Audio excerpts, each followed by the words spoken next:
What's up? Good evening, lads and lasses, and welcome to the stream. It is a special late night stream here over on the Suave Bidson channel. For those of you that aren't aware, I don't do late night streams anymore, but here we are with a late night stream on this Friday night because I've finally got some time off of work. So we're gonna do some late night gaming again here for a couple weeks.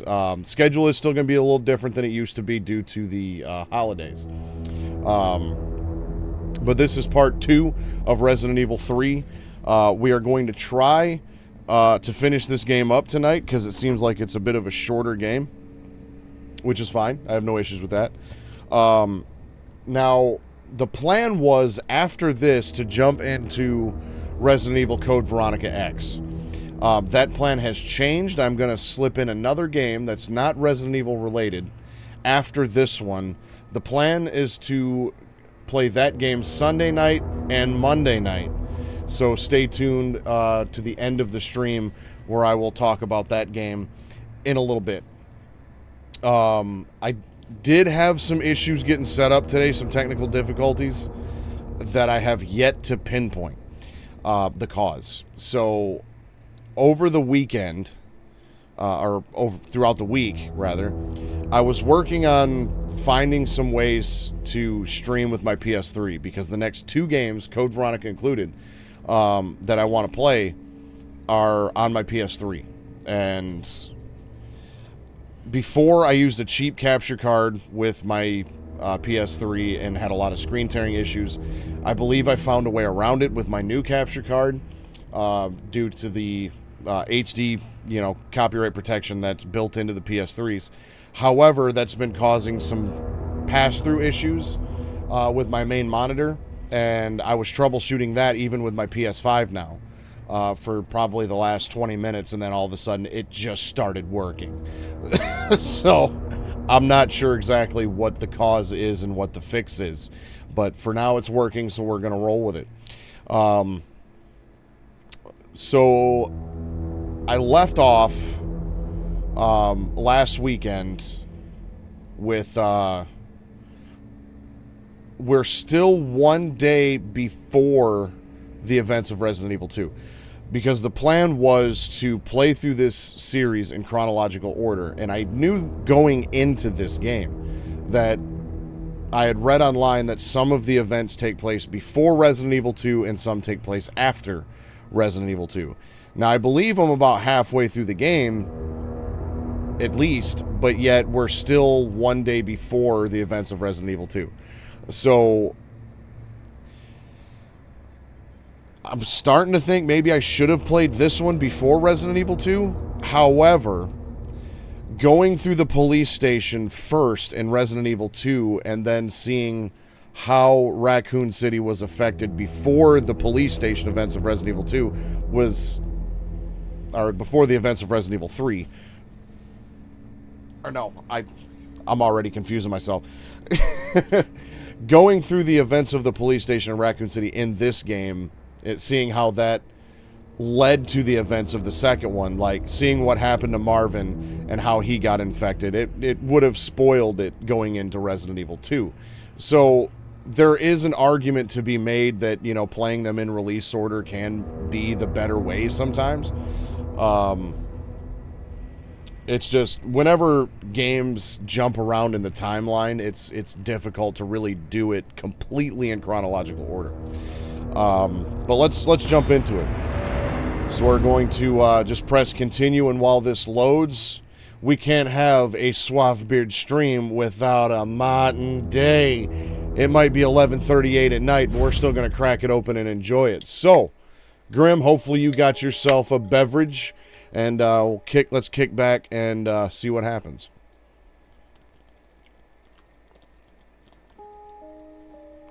All right. Carlos is beginning to realize that Umbrella may be behind all the chaos in the city. However, before this has time to sink in, he receives a call for help from Jill. Jill's journey out from the city has been thwarted. Despite her heavy wounds, she presses on to fight her relentless pursuer alone. I will note real quick that I did finally beat Resident Evil 2 and got the true ending. I did now 4 playthroughs of that game. I did 1 live on Twitch, which was the Claire playthrough. I did a Leon playthrough live on YouTube, and then I did the second run playthroughs off stream completely of both Leon and Claire, and got the true ending, which was basically just an additional boss fight on the train and a cutscene of Claire, Leon, and Sherry all basically walking through a wide open area, and, you know, showing that they did escape the city. So allow me a moment to remember where I'm at, what I'm doing, and where, you know, I'm going. Let's see. So I just... That's right. Yeah, the train just crashed. So Jill is now here. I've got the 3 mine rounds that I just picked up. First aid spray, lockpick, 23 handgun rounds, and 16 of those. So I've got 1 inventory space at the moment. Hopefully I don't need more of them.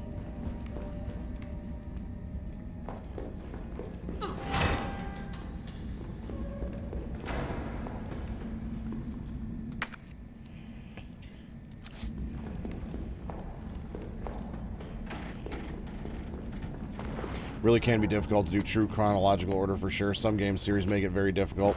Especially, like, if this game 100% took place before the events of Resident Evil 2,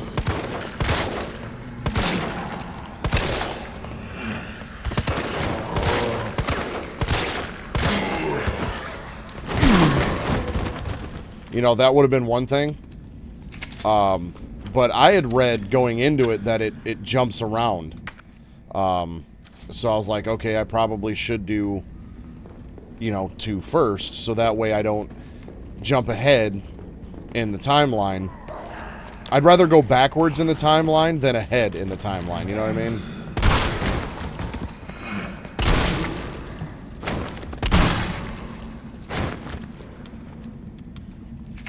And I also didn't want to play through half of this game and then have to switch games and then come back to it. So, there's, you know, just doing them in, you know, in order that way just seemed to be the best way to go.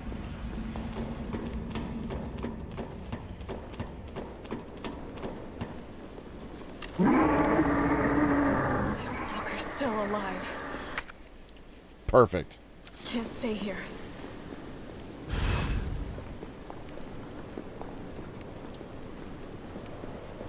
I don't see him, but let's not stand still for too long. Clock Tower brochure. St. Michael's Clock Tower is a Baroque-style building which stands at the heart of Raccoon City. Has become a beloved icon. Residents consider it to be emblematic of the city as a whole. St. Michael's Church erected this tower in 1908 with the assistance of several philanthropists. Decided to the children born in the developing... It was dedicated, sorry, to the children born in the developing city, and the first floor was used as an elementary school for many years. The city saw further growth during its electrification over the course of the early 20th century, and the student body of St. Michael's Elementary swelled to over 600 students. Unfortunately, St. Michael's Elementary was shuttered in 78, with the building began to show signs of age and wear. The clock was deactivated, and strict limitations were placed on entry to the surrounding premises. Years passed with this once beloved monument and public plaza on lockdown, but in the 1990s, the Umbrella Corporation, of fucking course, worked in league with Mayor Michael Warren to renovate and reopen the area, this time with proper preservation efforts in place. The clock tower was officially reopened in 1993, and today the sound of its heavy, tolling bells can once again be heard throughout Raccoon City.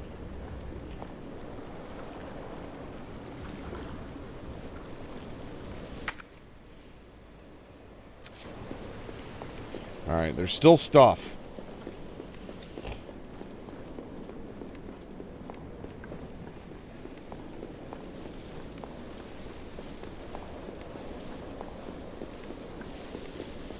Ah, there's a crate over there. Yeah, gotta have all the stuff. We can't leave stuff.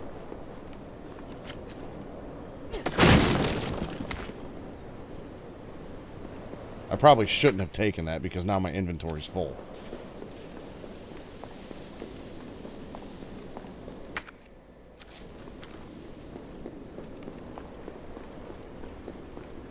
Well, I can combine these two, so that helps.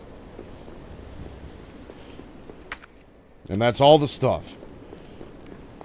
Well, looks like the only way we can go is up, which would be across a bridge, which always ends well in video games.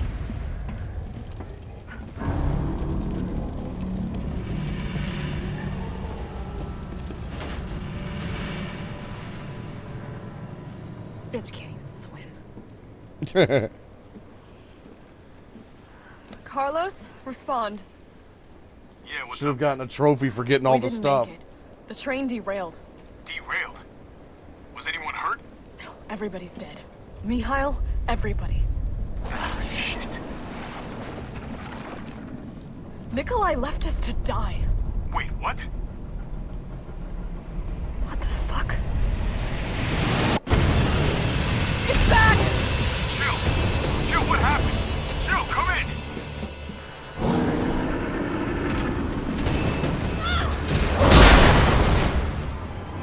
Oh, this is going to be great.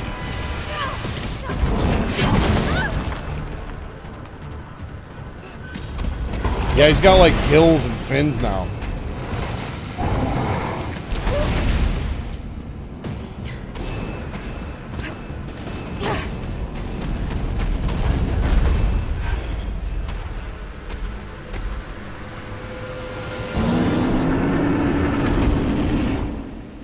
Oh, sweet.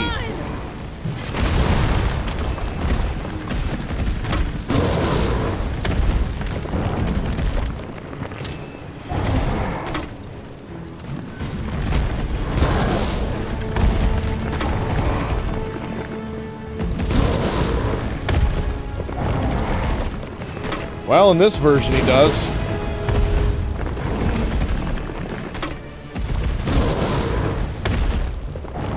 Well, there's all my rounds.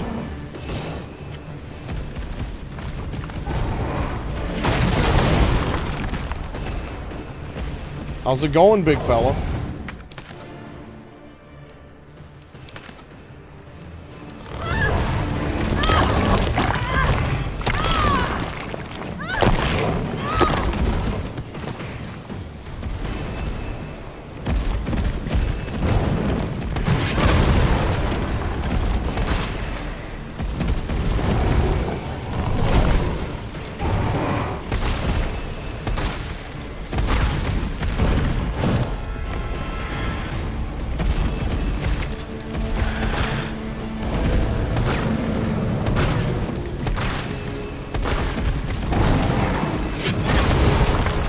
Can I zoom this camera out any?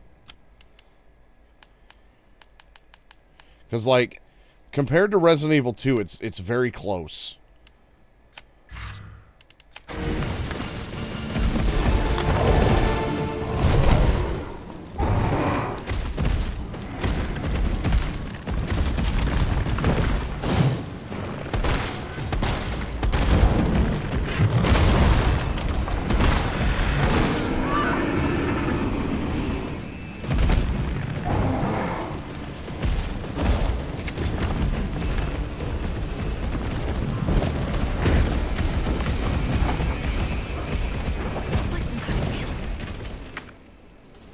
Oh, of course, my inventory's full now.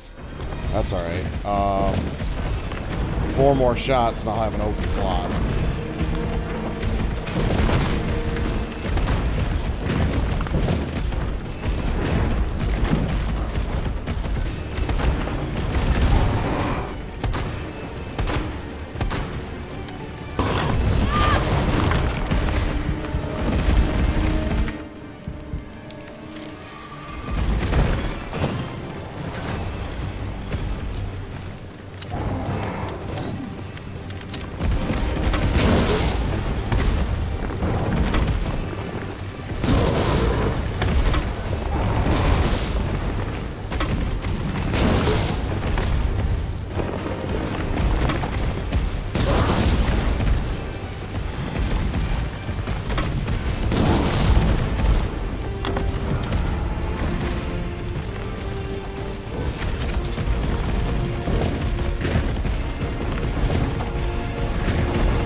Well, from then on, if he was going somewhere, he was running.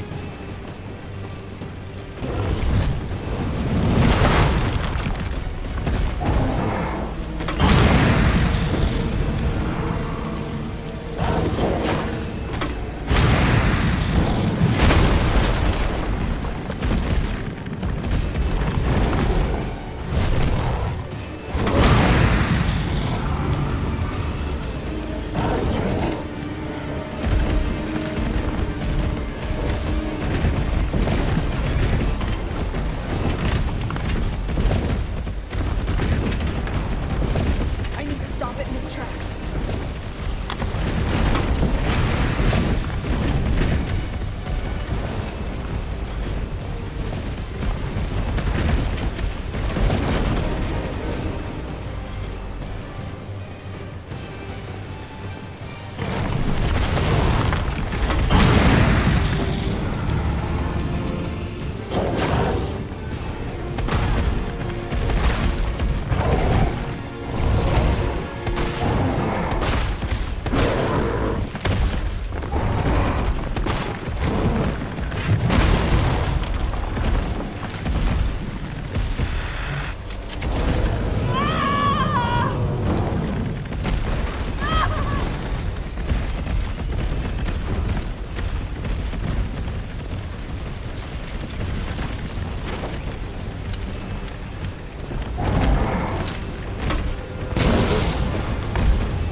Damn, what's it gonna take to kill this dude?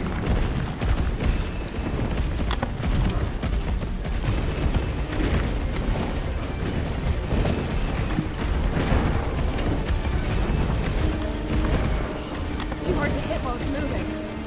And no shit, why do you think I'm not hitting it while it's moving?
No more mines or anything around here that I can pick up to shoot at this thing?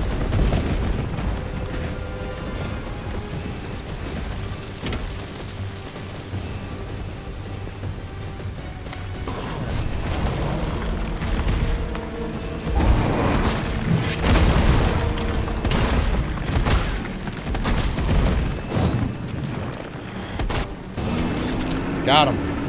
Right? Finally. Let's do this. Suck it!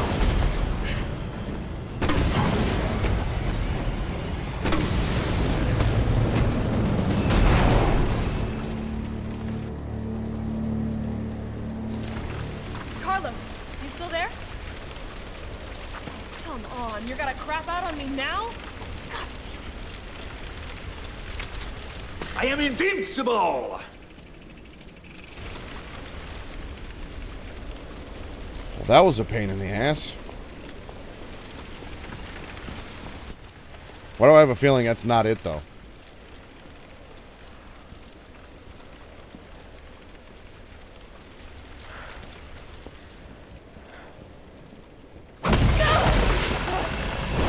That didn't take long.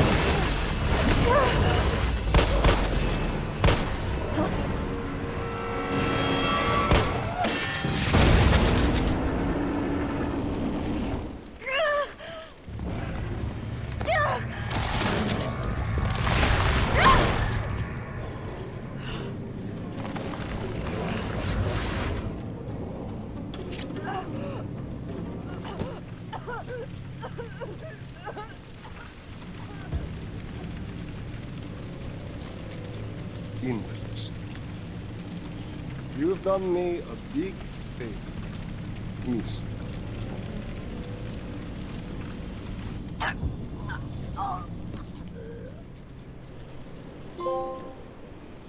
I don't feel so good. Leave the clock tower plaza. Roughly half a day later. Jill! Hey, answer me. God damn it. Tyrell, do you copy? What's going on? Jill's been infected. I'm taking her to the hospital. Maybe Dr. Bard can save her. All right, I'll meet you there.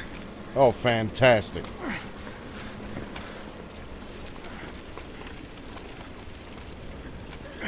You hang in there, Super Cop. I got you.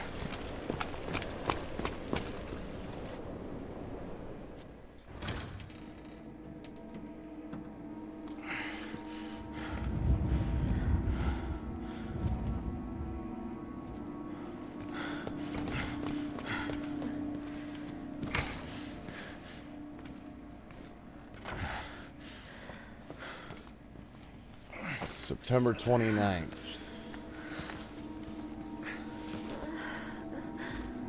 Fight it, Jill.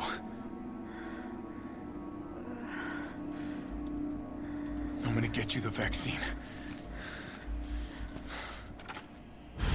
You're gonna be okay. I promise. Okay, so the second game, I need to look this up again, takes place on the night of September 30th. So this is still the day before.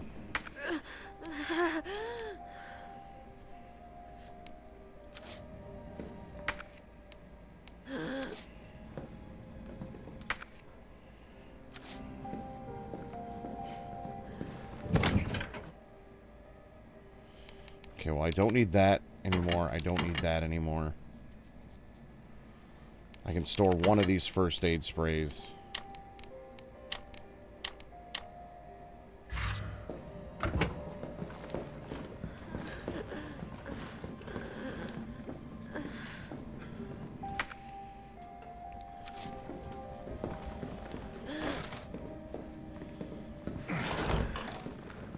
Tyrell, where's Bard now? Gotta be the lab in the back. Stay frosty, I'm on my way. Copy. I'll go on ahead.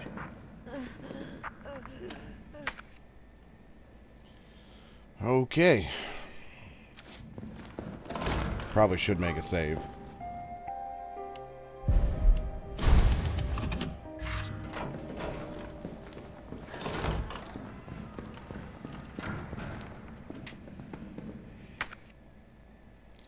Well, looks like the only way we're going to go is through here.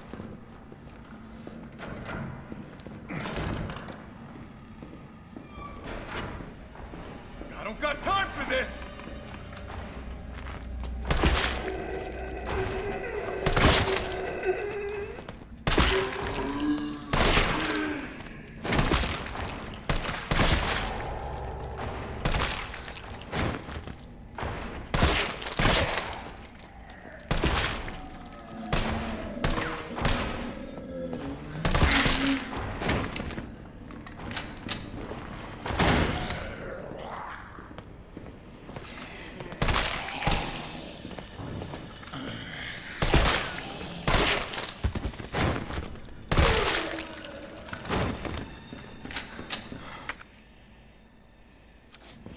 Well, I missed some stuff. Of course, he doesn't have a lockpick. Spencer Memorial pamphlet. The heart of Raccoon City's healthcare in the forefront of science. Spencer Memorial Hospital was meticulously designed by the Spencer Foundation to serve as the backbone of medical care throughout the region. In addition to our state-of-the-art outpatient wing and spacious inpatient wing, we boast one of the country's largest research wings, where we conduct clinical trials for new drugs that will change the face of medicine across the United States and the world. Well, let's see. This is a 5.56, and I have no pineapples.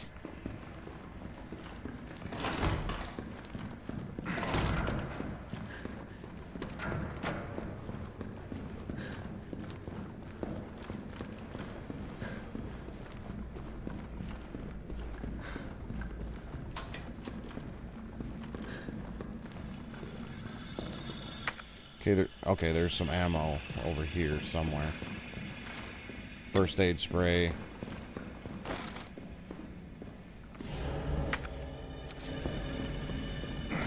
Yeah, it's like 4 shots to the dome with an assault rifle.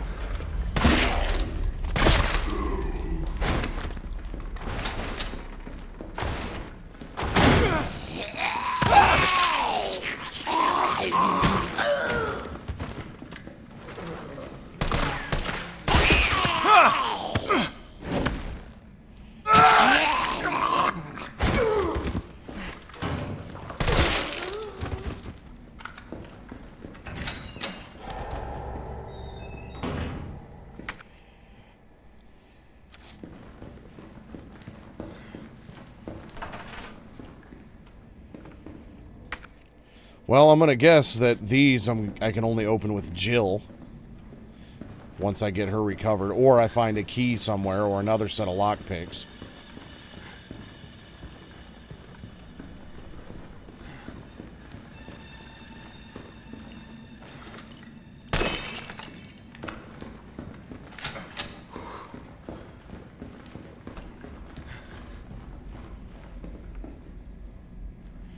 There's something out there, but it looks like I got no way to get to it right now.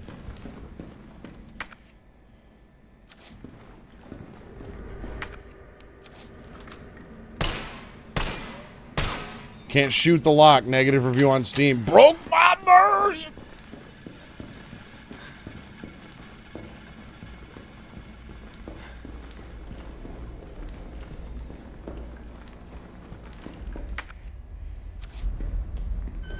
Welcome to the office of Dr. Nathaniel Bard. Please state your business clearly into the intercom.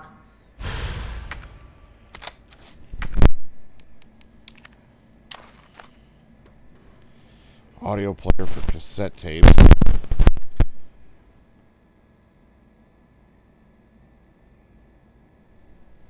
My mic wanted to be difficult for a minute.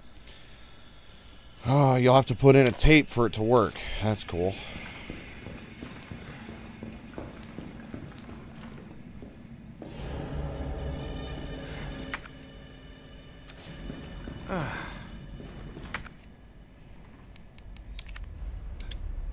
Dr. Bard, are you in there? I'm here to rescue you. Open the door. No voice match found. Voice match? What kind of sci-fi bullshit is this?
I guess we're not getting in there for now. Back this way, I guess.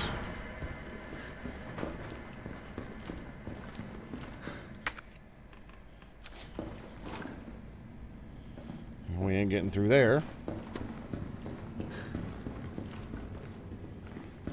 Well, I guess we're going upstairs.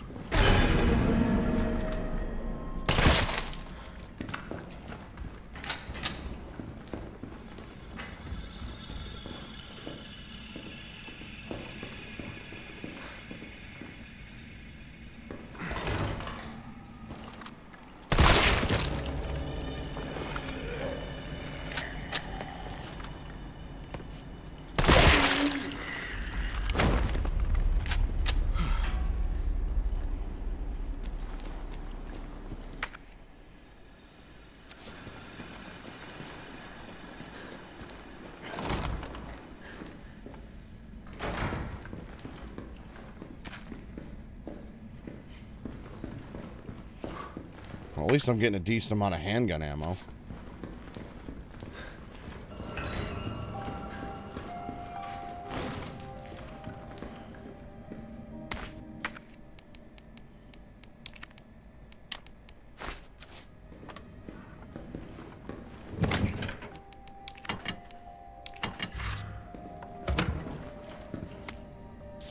Nurse's journal. Admitted over 20 mystery illness patients. Patients in the isolation wing examining severe limb necrosis, fever, muttering delirium, and signs of hyperphagia. Possible infection. Tried every antiseptic. Still no blood work back from the research wing. Ask again. Dr. Young was bitten while treating one of the patients. We've disinfected the wound, but his fever won't go down. Nothing works. Meanwhile, the outpatient wing is complete anarchy. The patients are delirious and growing more violent by the minute. We've called in our off-duty staff. It's all hands on deck now. We have to contain this chaos. Oh, this is going well. Well, that's the records room.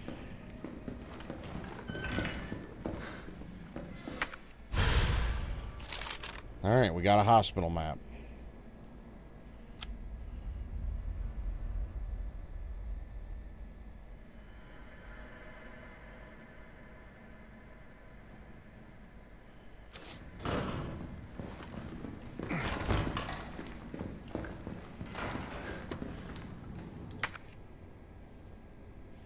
Yeah, I feel like that wild guess could be accurate. Just a hunch.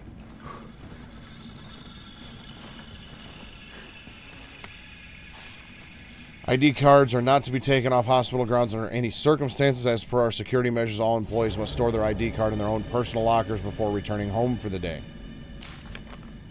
The key to the locker room has gone missing. The last person to have it may have dropped it somewhere in the courtyard. Until it is recovered, we will keep a spare key here in the office. Please stop by administration at the end of your shift to borrow it.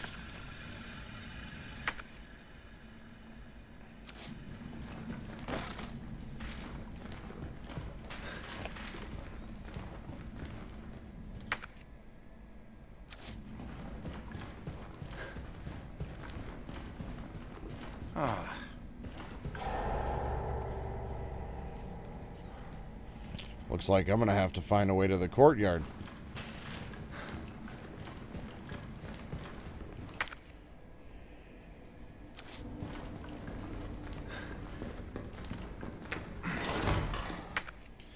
Alright.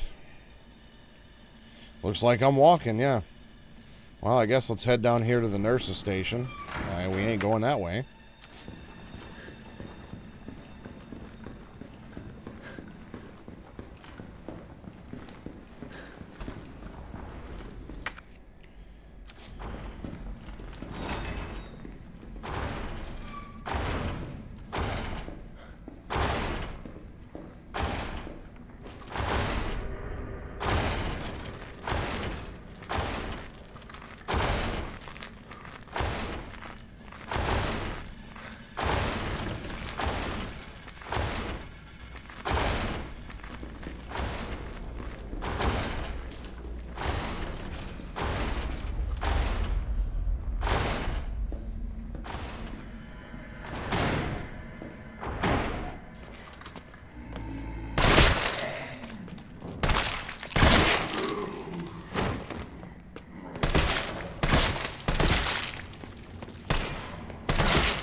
Have a seat, bud.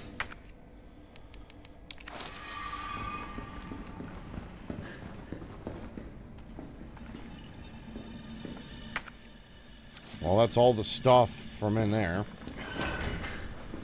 So there's a safe here I don't know the combination to, and another door here with an ID card I don't have.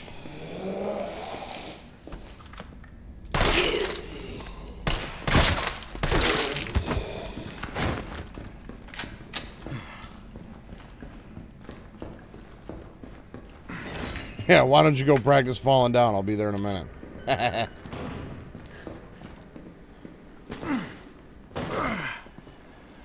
Alright. We're in the courtyard. There's my key.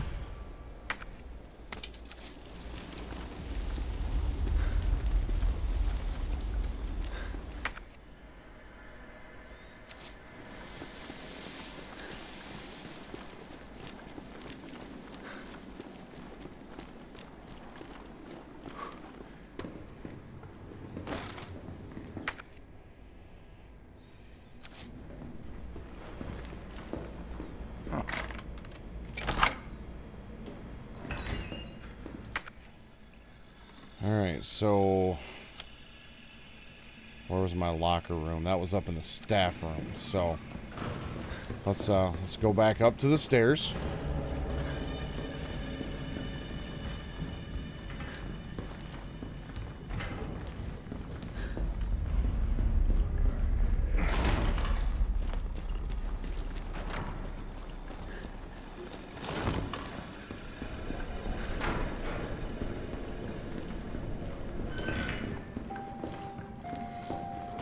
Nope, wrong room.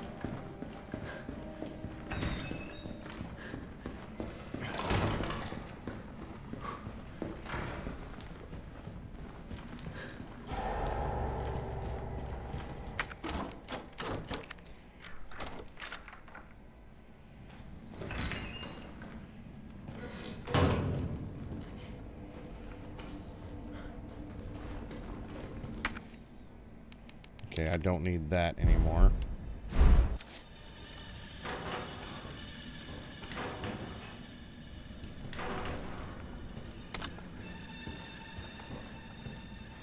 You know, I'm curious to know if this hat is an Easter egg of some sort.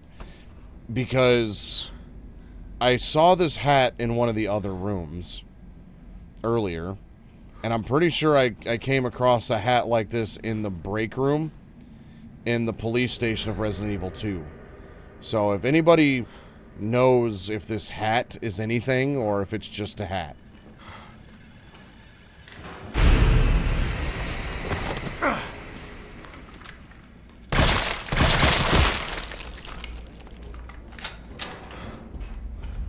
Of course, it's in the last one. John Rolfe, orthopedic doctor. Alright, we got ourselves a key card.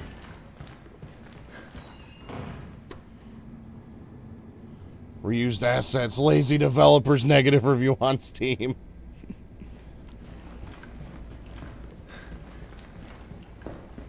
Like, at first, I thought it was like Arthur's hat, but I'm like, no, that's Rockstar, this is Capcom. There's no way they would have Arthur's hat, and it is a little different.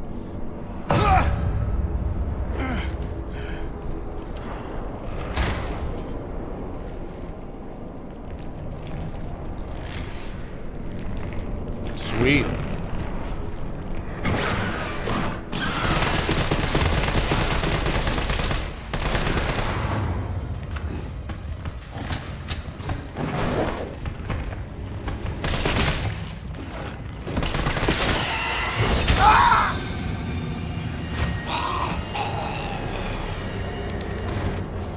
Lit. How dare they reuse the same hat? Yeah, you know it.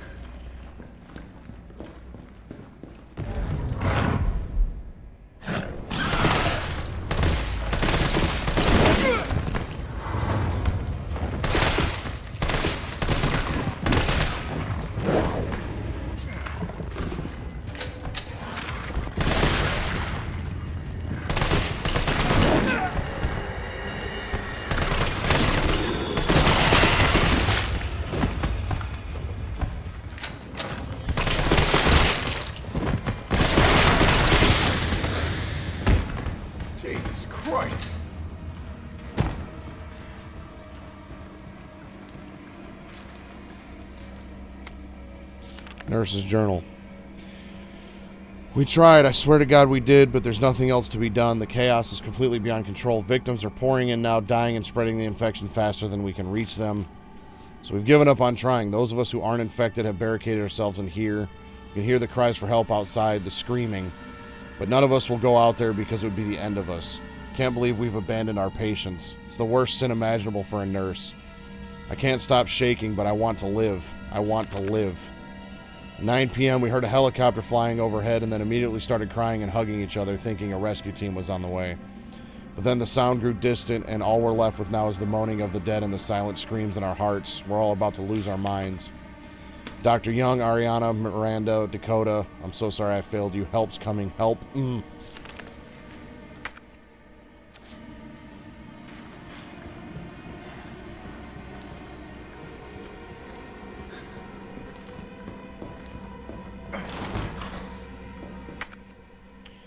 Okay. Well, let's see if there's anything in the linen room. Actually, I think it was...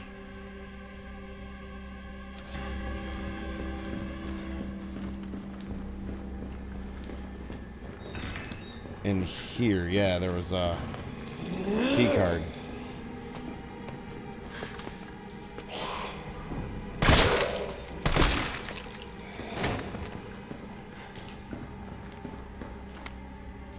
Note about a tape recording.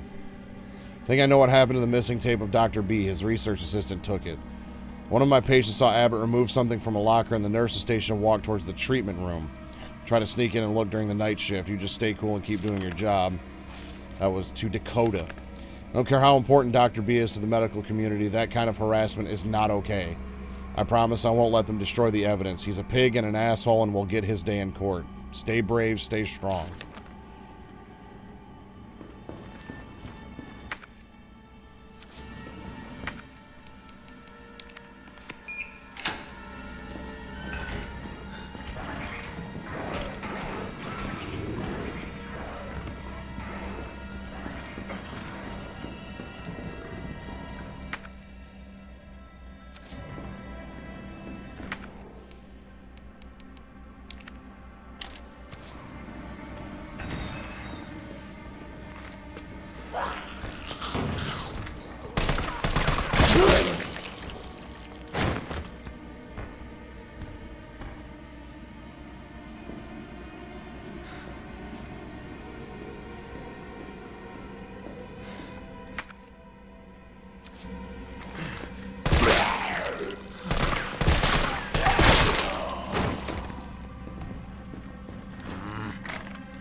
Guess it's a good thing I decided to go this way anyways.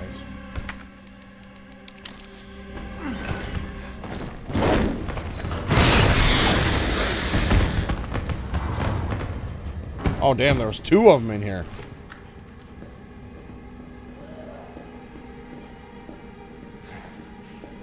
Oh, that's a quick way to deal with them. There's the audio cassette tape.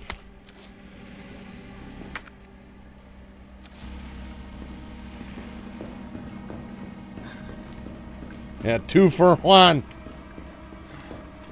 Should have got a trophy for that. Negative review on Steam. I'm not getting my money's worth.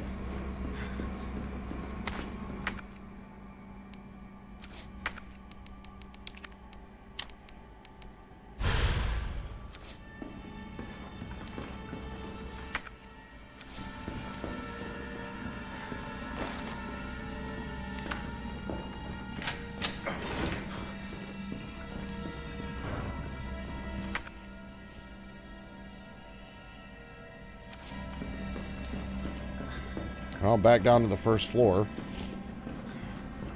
I'd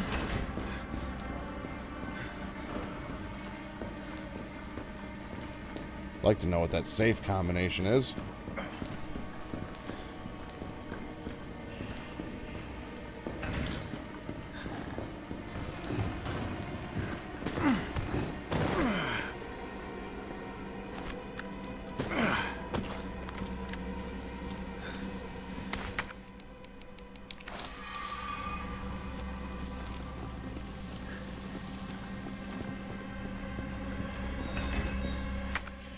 we need to go back to lab reception.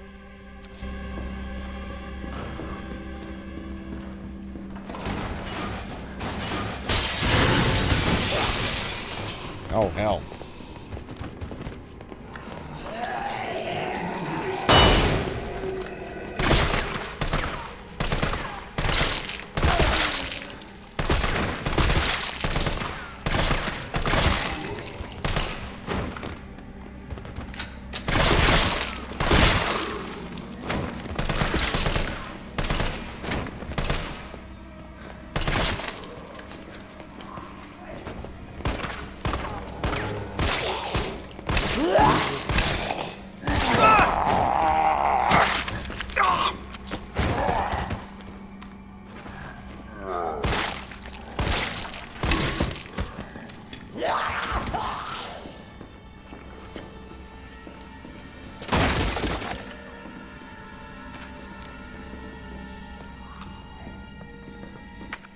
Great.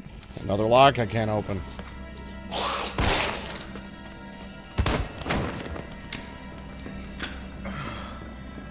Well, I can go into the operating room. See what that's all about.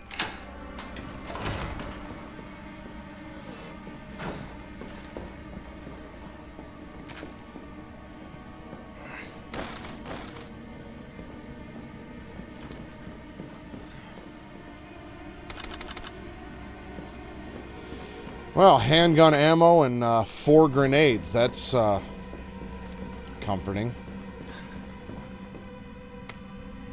Lost items. We've been inundated with reports of lost items. If you find something is unclear who it belongs to, do not take it home. Please deposit in the nurse's station safe. The combination is 9 clockwise, 3 counterclockwise. Alright, well there's our safe combination. There's still something in here. Alright, well, I guess I'm done with the key card, so we'll discard that. Well, let's head back up to the nurse's station. Because I'm curious about that safe. I want to know what's in there.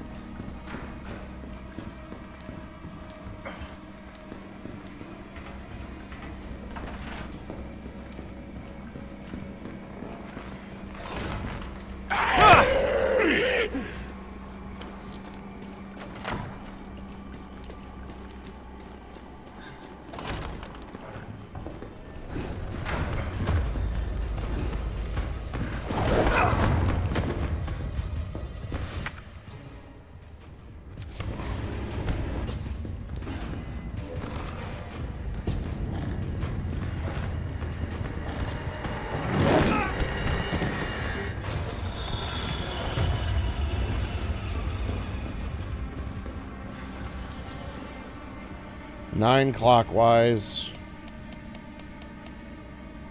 Was it 3 counterclockwise? Yes.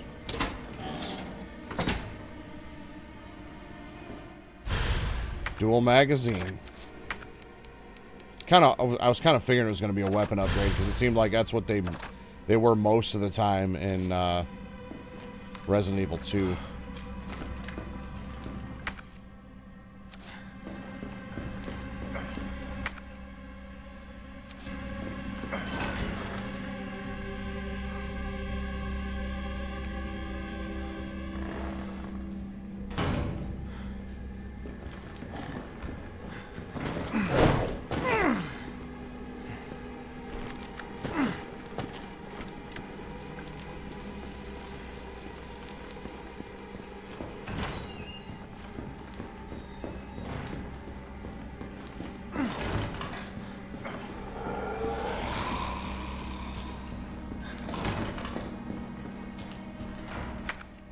Alright, now let's get what we came for. And that was the tape. Oh.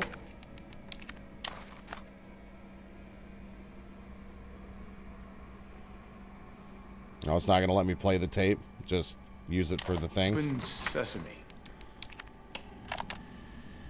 All I wanted to know was what the documents were doing in your office in the first place. Who do you think you're talking to? I'm goddamn Nathaniel Bard. I'm the best biologist you'll ever meet, you bedpan-changing waste of a nursing degree.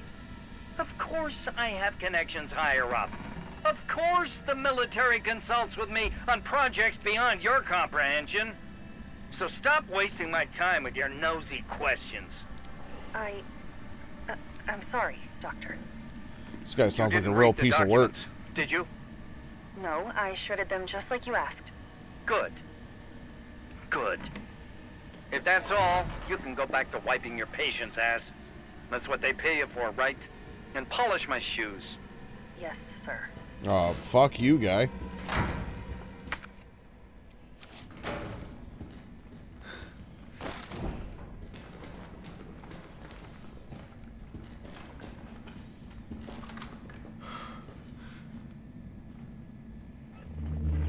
Bard. Tyrell. Bard's dead. He's been shot. Shit. And the vaccine? I'm looking. Well, look harder. There's gotta be a computer, right? Banquet invitation. Dr. Bard, it is my pleasure to cordially invite you to a banquet on September 10th at the Central Hotel where we will exchange viewpoints on Raccoon City's new special medical zone. Attending will be Mayor Michael Warden, Chief of Police Brian Irons, and other distinguished members of our community. Thursday, September 10th, 1998 at 6 p.m. the Orient Restaurant, Central Hotel, second floor. We would be honored if you joined us. Sincerely, Greg Tester, United States Senator. Handwritten note. Nate, I'll be introducing the bill for that new drug of yours in mid-August. Bring the cash. We booked a suite for the usual after party. You're a brunette guy, right? I'll let Irons know. Oh, you know, corruption. It, you know, goes all the way to the top, as per usual.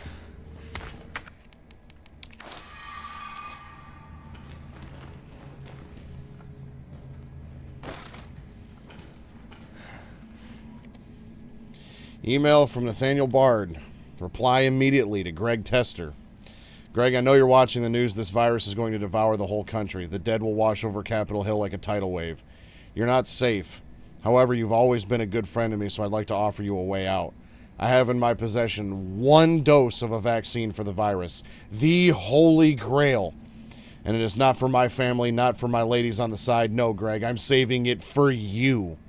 I know better than anyone that you're the future of the United States, but if you want the goods, Greg, you have to get me the hell out of here now without Umbrella finding out. Lean on the Pentagon for me. I know you've got the clout. See if someone can get a rescue team in here without UBCS involvement. You scratch my back, I scratch yours, which should sound pretty chaste after the parties we've been to. Hurry, my time is running out. This is VRC Chief Nathaniel Bard, September 29, 11 p.m. I am acutely aware that my time's running out. And I hope and pray, by making this recording and bringing the truth to light, that I can restore some small shred of honor to my name. Doubt it. All of Raccoon City's suffering began with the release of a biological weapon known as the T-virus. My employer, the Umbrella Corporation, engineered this virus. And they ordered my team to develop a vaccine, which we did. Now, I keep samples of this vaccine here in my office. The rest of it is stored underground. But those sons of bitches at the board, they want to destroy it. They don't want the world to know what they've done. So they're trying to erase all evidence that the virus ever existed.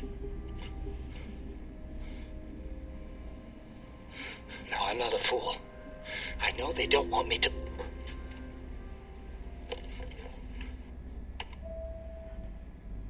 Fantastic.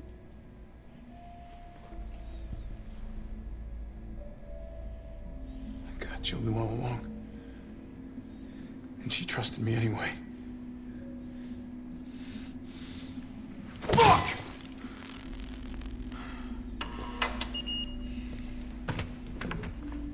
Well, I suppose that's one way to get a door open.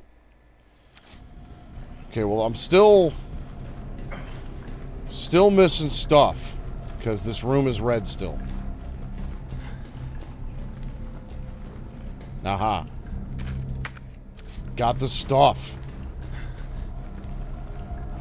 You know what? Just for good measure. Oh, well, he won't let me shoot him. Damn, I wanted to shoot him. Is it here?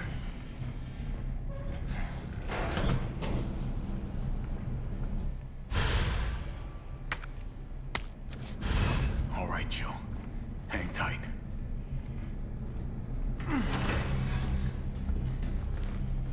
T, I got it. Good. I'm headed your way. Be careful. Careful. Have you seen this town? It'll be a fucking miracle if I get there in one piece.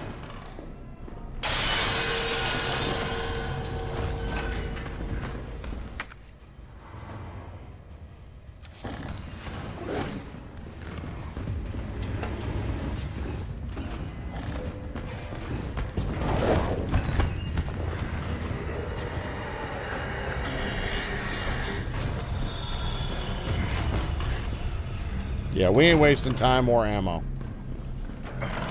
You're gonna be okay, Joe.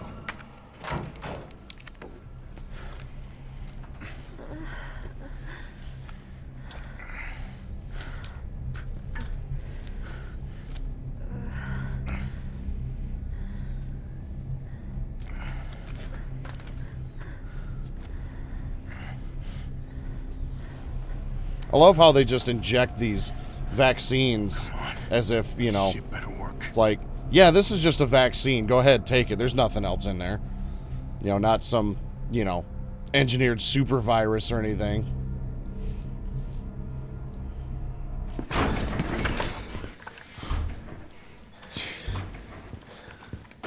Tyrell, what the hell happened? Attention all citizens. The contagion spreading throughout the city has been designated uncontainable. On October 1st, Raccoon City will be completely destroyed in a missile strike. All residents capable of rational thought are urged to evacuate immediately. This is not a test. Attention all citizens. I mean, that's only a day away. There's still people in the city. You think Uncle Sam gives a shit? Fuck. Here they come. Oh, you sit tight. I got this. Better grab some gear. It sounds like there's a lot of them out there. Better grab some gear. What, a first aid spray?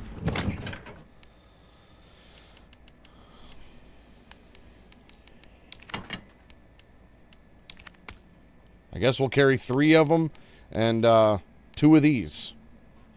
Because that's all we got.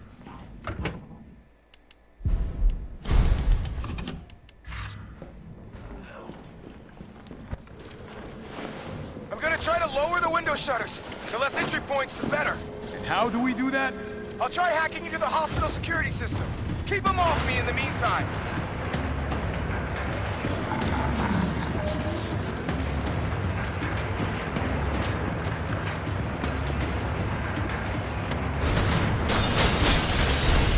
Okay. Now the question.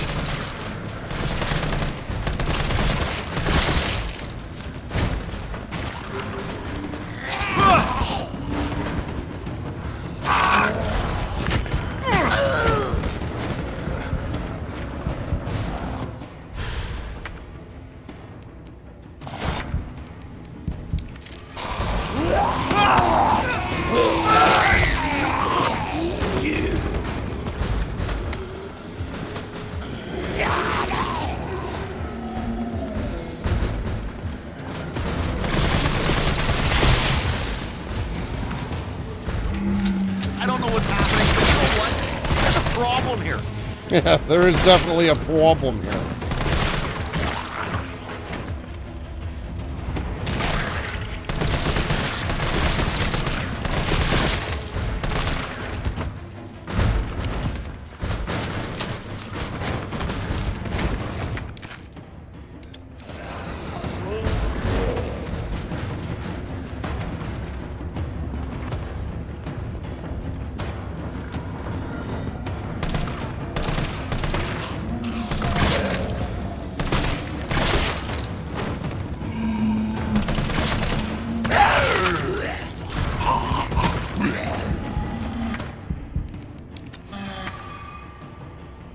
I'm not sure exactly what I have this detonator for.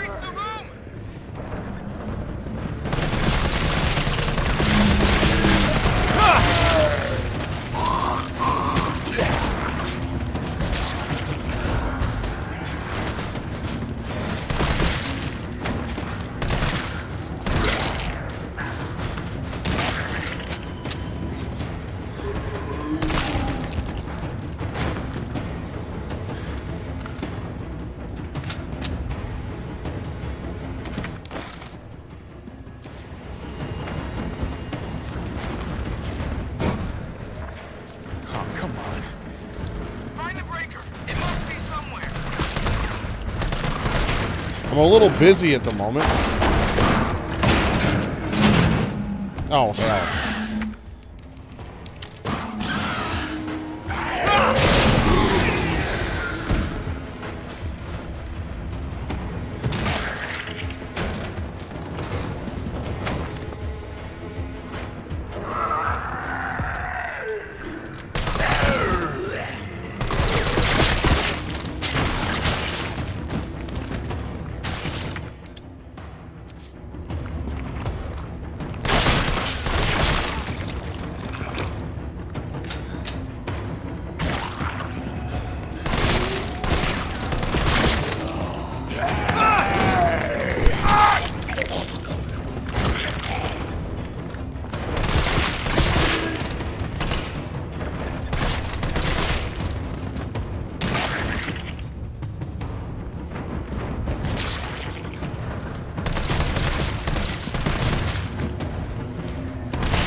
Better hurry up, guy.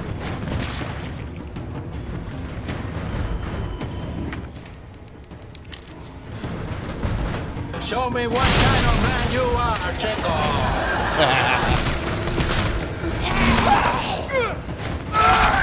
Fighting off zombies is a man's game.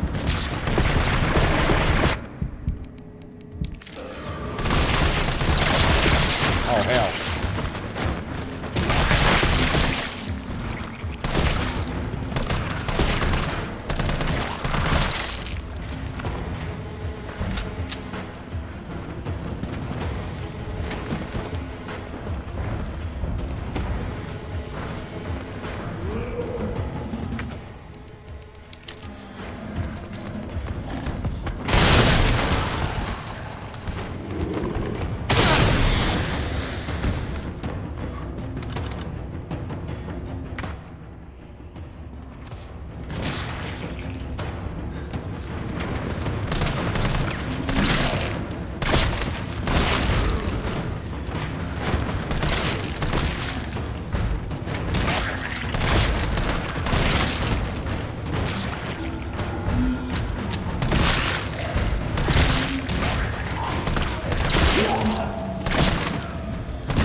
Oh, sweet. Right through the front door.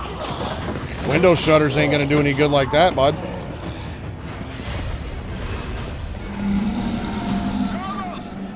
Maybe you can knock the pillar down with that explosive. I'm on it. 2 minutes. 1 minute. I'm blowing it up.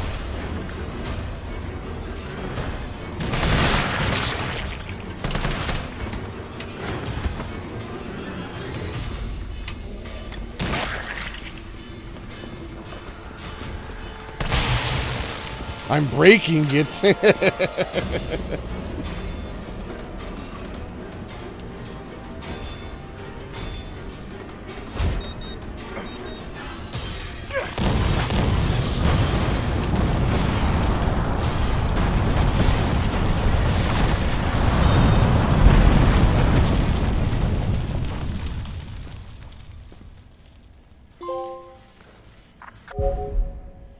All right.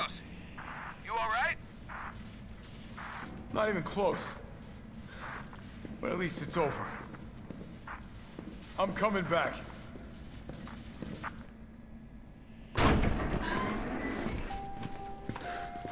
Vaccine's the real deal.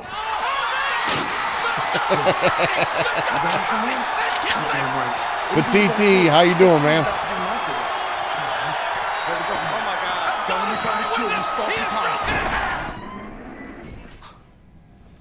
Ballsy motherfucker.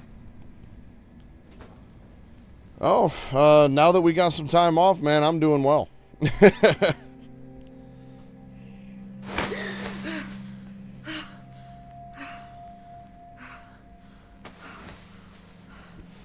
I'm so ready for a break, man. It's the only reason I'm up this late. Jill. Thank God you're okay. I've got good news. It's over now. The city's safe.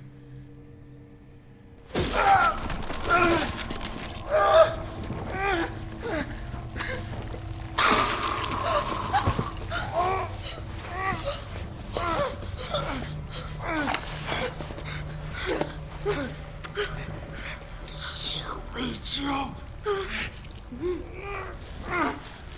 It's the only way!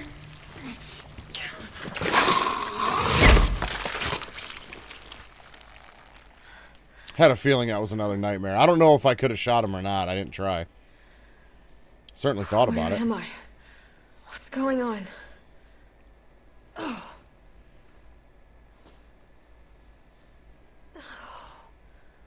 Attention all citizens. The missile strike on Raccoon City will occur in just hours. The payload is designed to eradicate all biological material. You will not survive if you remain in the city. October 1st. Evacuate now. Repeat. No. Evacuate now. Can't be. This is not a test. Alright, so we fast forwarded 2 days. So we finally made it to the point where now we are in the events following Resident Evil 2. So everything that happened before this took place like the night before Resident Evil 2. So while she was out and Carlos, I guess, was, you know, out playing Rambo, the events of Resident Evil 2 had taken place.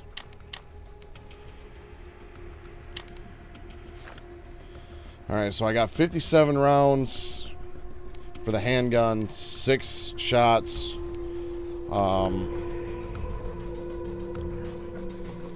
Let's see, we got handgun ammo, another handgun, sweet. 9mm and 9mm. 33 shot with a 3-round burst. To free up inventory space, I'm going to put that in there.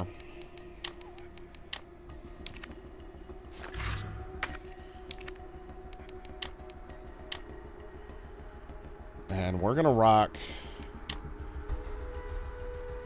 this for now.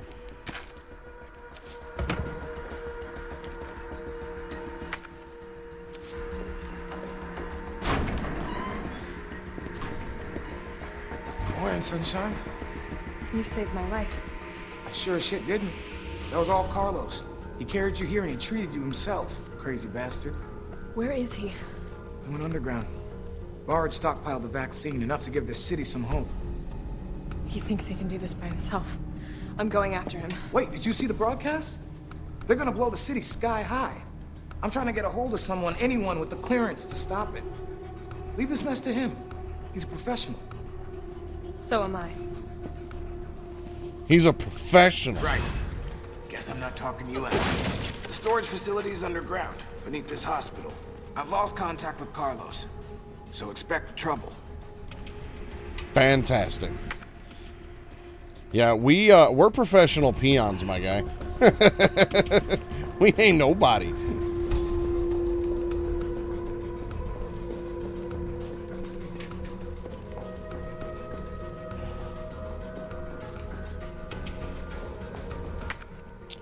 All right, well, let's see. We got a lock there.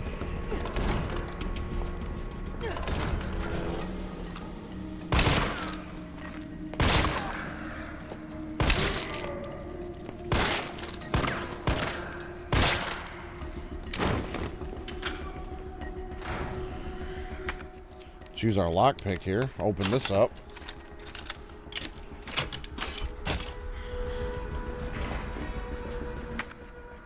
Okay, I'm going to guess I don't want to go this way yet. Because this looks like the way I need to go. And I want to figure out what's in these damn lockers first.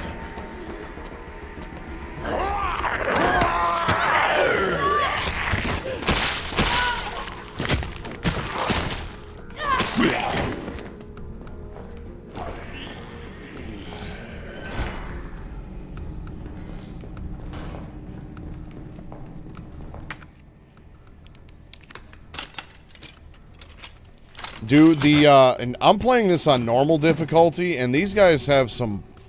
These guys are some freaking bullet sponges.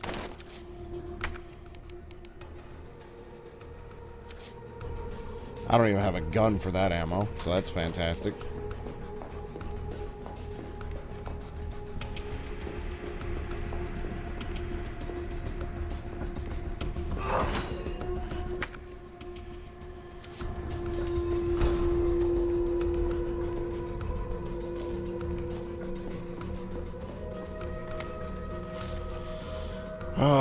So here's a nurse's journal I probably missed earlier.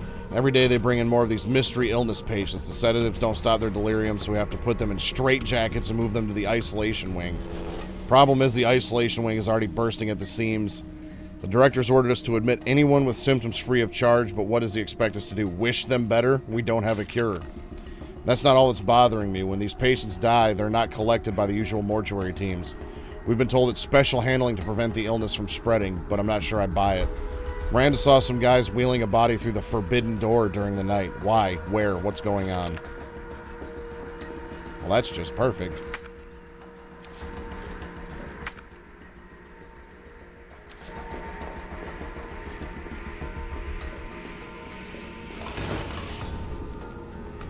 Alright, there's got to be something else in here. This looks like Nikolai's work. Explosive. Okay. Now my inventory's full, so that's lit.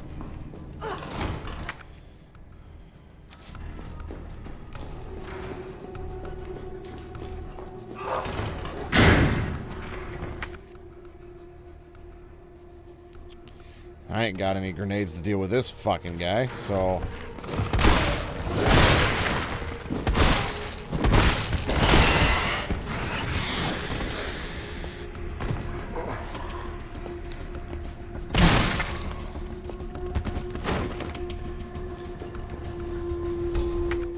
Alright. Continuing on. Explosive rounds. Well, I guess we'll use that.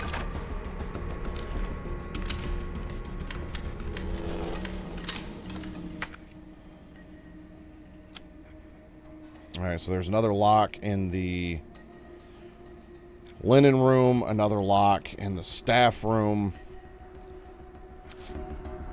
Gotta get all the stuff. When in Rome, you know what they say.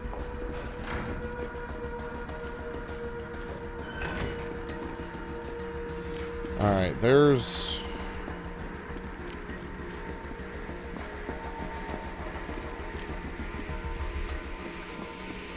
something over there, and I need to figure out how to get over there. Okay. Probably from the top floor, so we'll get that on the way down.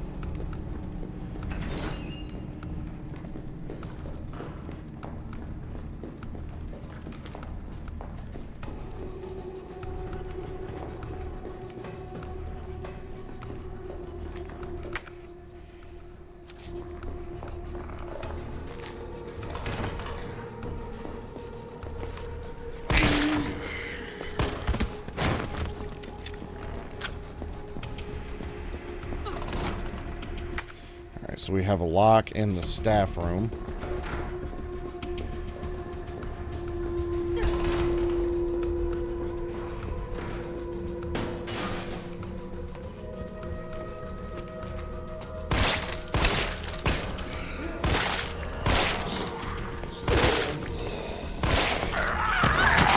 Shit.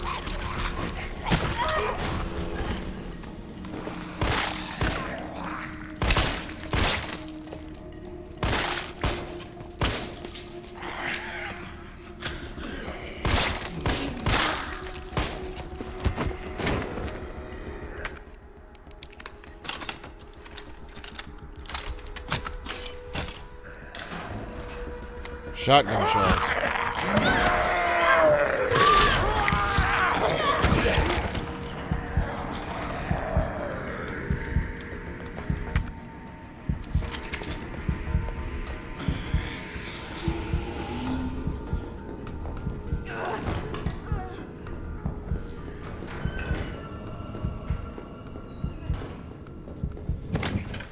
Okay, let's put these in, and I don't have any healing items at all, and I'm almost dead. So that's sweet. Well, I suppose I should probably make a save then. The cream of the crop, unjustifiably in a position that I'd rather not be in, but the cream will rise to the top. Oh yeah. Okay, sick room. Oh shit. Ah, glad I made a save. I did not expect that guy to come around the corner.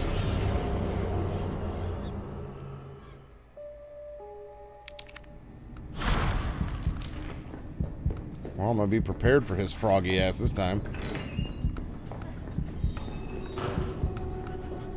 But the beat goes on, yeah.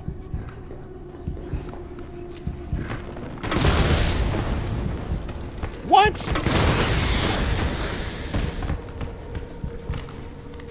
That was just a little bit ridiculous.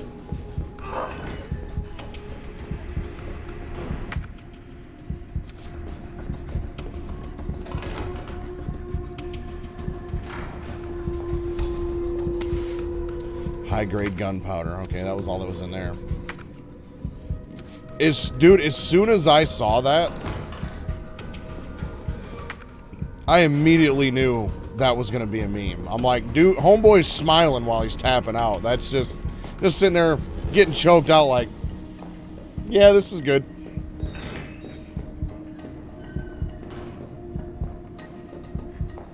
It was one of them moments, it's just, you instantly know it's going to be a meme.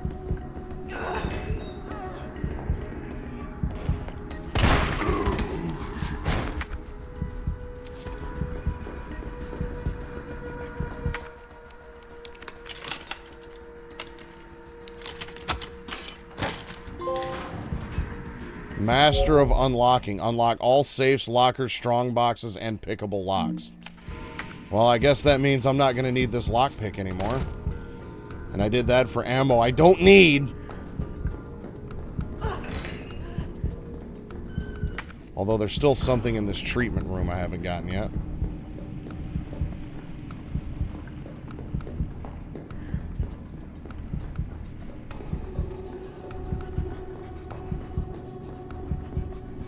Explosive A. Combined with another explosive A to make explosive rounds. Combined with explosive B to make flame rounds.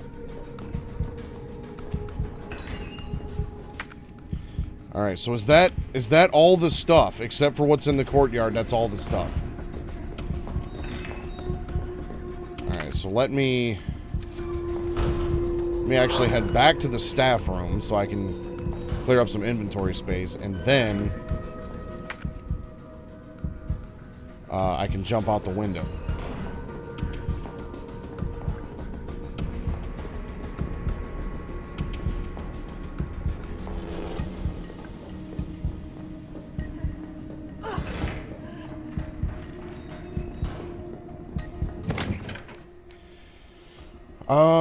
Well, let's do that. Do that. Give me this. We'll combine these.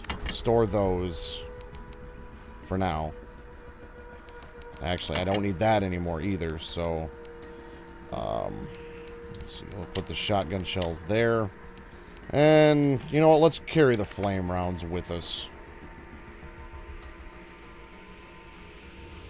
And the grenades.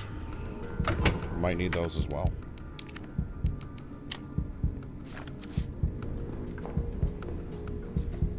I'll make another save, because why not?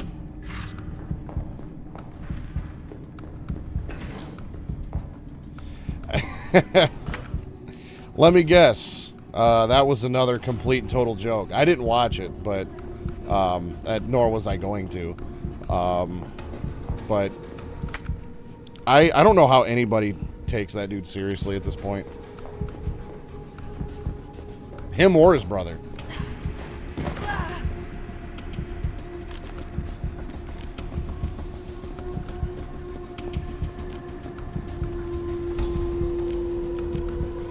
Okay, how in the hell am I supposed to get over there?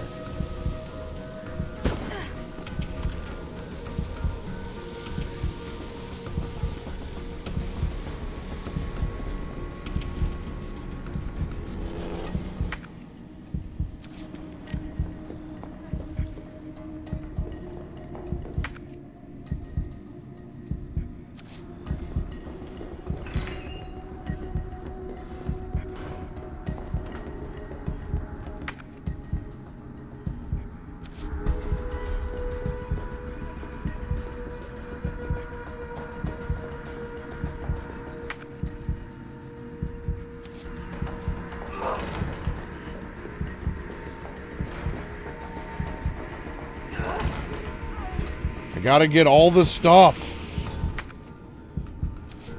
And there's got to be a way in there. There has to be.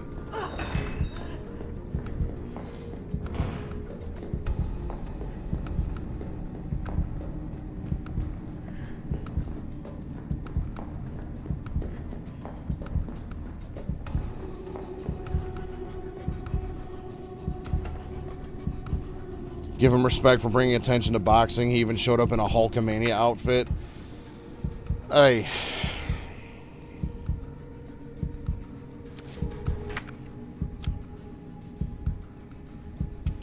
Okay, there's got to be another entrance to this courtyard on the second floor that I've missed.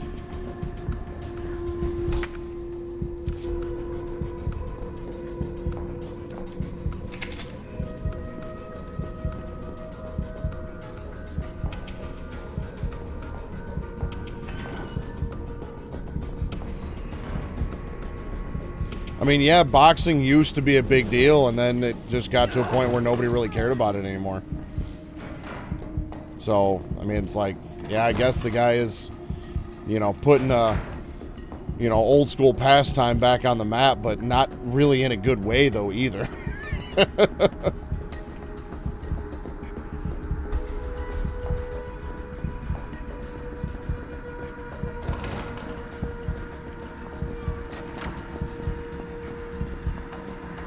But, you know, there's some people, you know, that just simply believe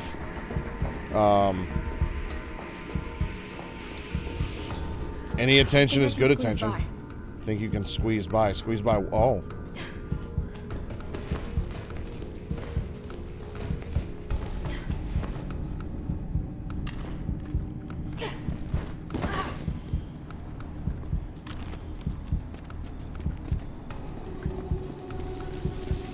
Alright, now what did I do all this for? Alright. Guaranteed to give you a headache. Collect all the weapons in the campaign. Think Netflix should take it and give a bag to Authentic Boxing. I mean, that's the other thing. Every fight that guy does is, you know, it's all... Like, the whole card and everything is all promoted by that dude's own company. So, like, yeah, if they would get legitimate boxing and just, I guess, get away from that clown altogether, then yeah, they could do something with it. Especially if Netflix were to actually go through with the purchase of Warner Brothers. I don't know how that's going to play out yet, but if Netflix gets a hold of Warner Brothers Discovery, I mean, that's going to make Netflix just completely huge.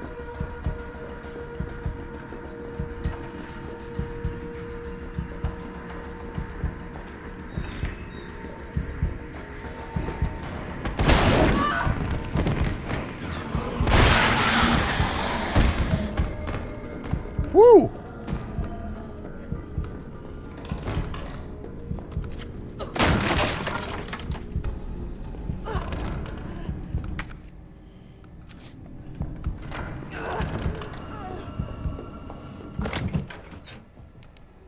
Well, let's see. High-grade gunpowder. Combine with gunpowder to create shotgun shells, or combine with another high-grade gunpowder to make mag ammo. Well, let's make some shotgun shells.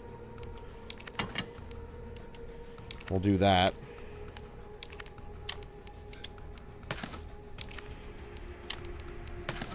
And then I will take this mag ammo and these flame rounds.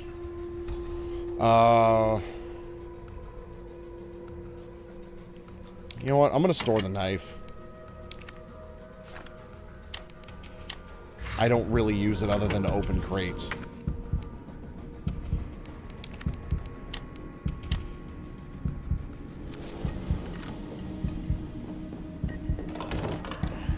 This, I mean, I never played the originals, so I can't compare this one to the original. Not even close to fairly. I played Resident Evil 0, 1. I played 0. I played the 1 remake that was released originally on GameCube back in the day. I did the HD remasters of those. Played the 2 remake and now this one. And I played the second one 4 times in a row. Put about 30 hours into it. You know, my favorite thing about them, honestly, is the fact that they're not super long games. You know, they don't take dozens of hours to make any meaningful progress. I mean, I think I've got 4.5 hours into this one, and I feel like I'm kind of nearing the end. So I'm not upset about that, because back in the day, you know, games were made to be replayed. They weren't made to be milked and, you know, continuously engaged with for hundreds of hours.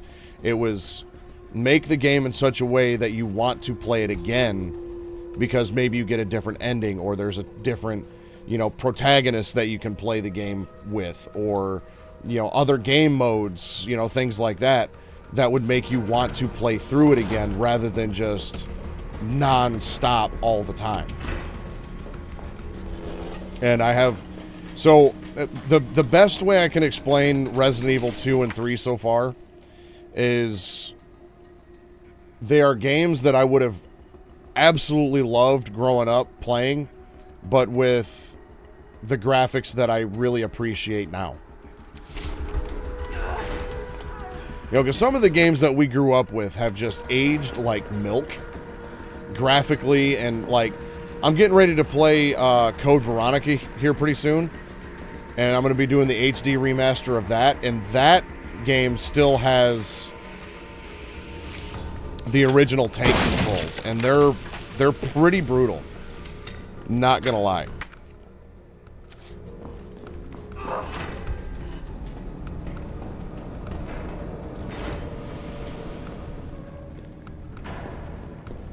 Oh, this must be the way underground. Yeah, this looks wonderful. Damn, I've only got 1 inventory slot. So unless I can find the other explosive, I kind of don't want that.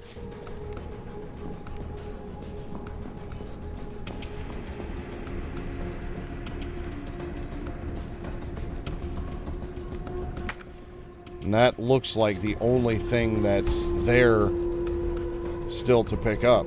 Have some goddamn faith! Yeah, and it's going to be one of them things, if I don't pick it up now, I won't be able to get it.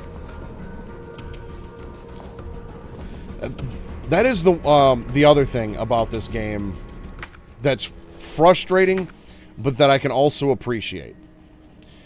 Decisions and choices matter. You know, like in your typical RPG game, you've just got... I mean, you might get over encumbered after a while, but like your inventory space is just huge. In this one, I could legitimately believe that...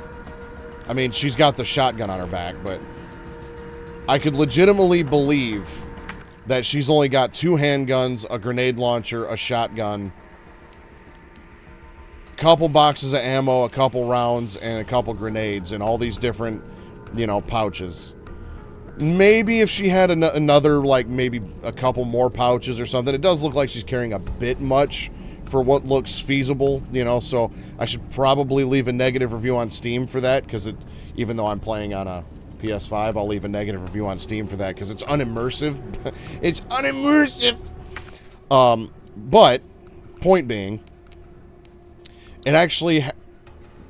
the fact that I have to actually sit down and think, do I want to carry this with me or not?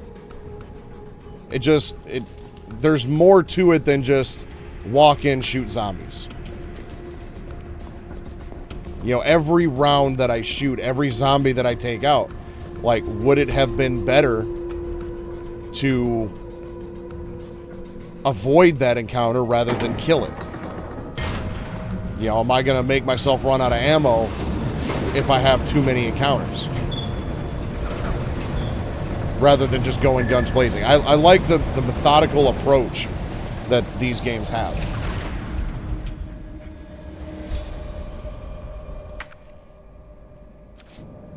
Alright. Let's go. How is it no one in the hospital ever noticed all this?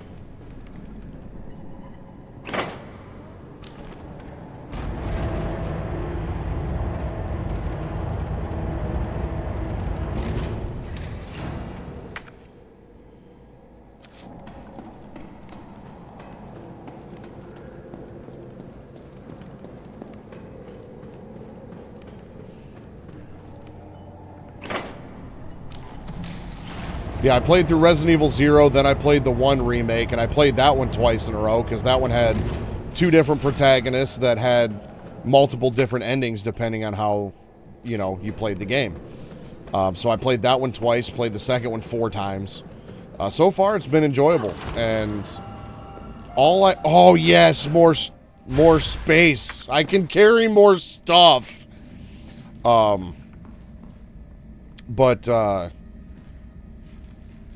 After I play Code Veronica, I'm going to play the remake of 4. Then I'm going to move on to the HD remaster of 5. I'll play 6, 7, and 8. And I doubt I'm going to be able to pull it off. Because I'm going to try to cram as much as I can in while I'm off for 3 weeks. But I don't think I'm going to be able to make it happen. But I was going to try to get through all of the Resident Evil games, the main Resident Evil games, before... Requiem comes out February 27th. To all employees, we've identified an issue with the electrical box where the concurrent use of heavy machinery overloads it and causes the fuses to blow. If you encounter this problem and can't get the elevator running, please stay calm and gather fuses from the sub-generators situated around the warehouse and use those to restore the power from the main generator as quickly as possible. Fantastic. Well, we'll put that away for now.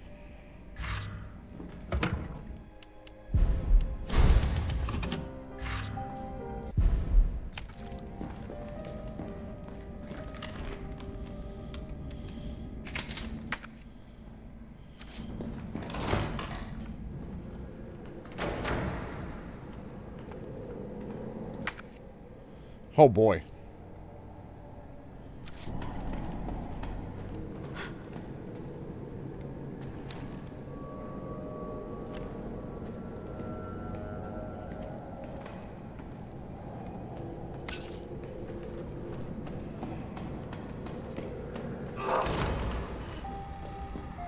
Of course, after I put this in the storage, I find the other one.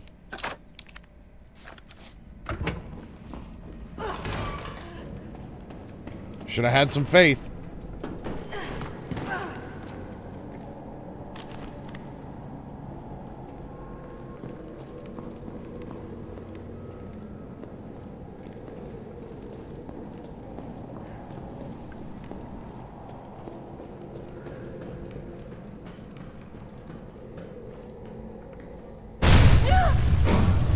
Oh, fucking I must admit, I respect your tenacity.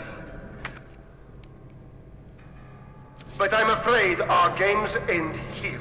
You think this is over?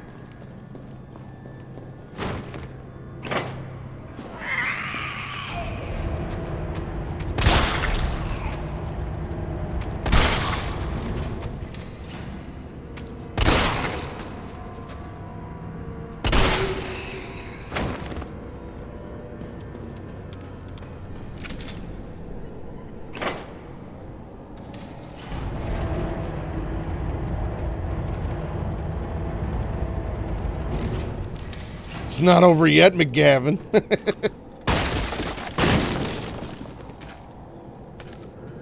That was the nice thing about keeping the knife. I didn't have to waste ammo on the crates. Alright, there's one fuse. And I need 3 fuses. And of course, I only have 2 inventory slots. Son of a bitch. Alright, well, here's how we're going to fix that then.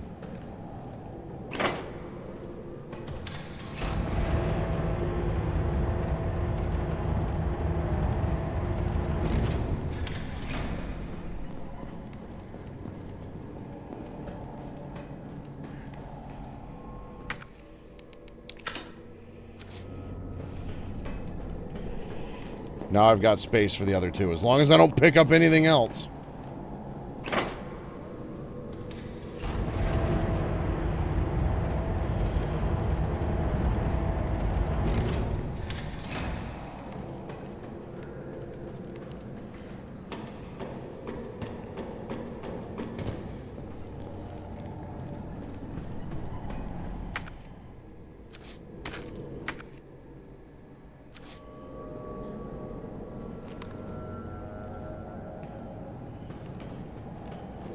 I say that and then pick up handgun ammo.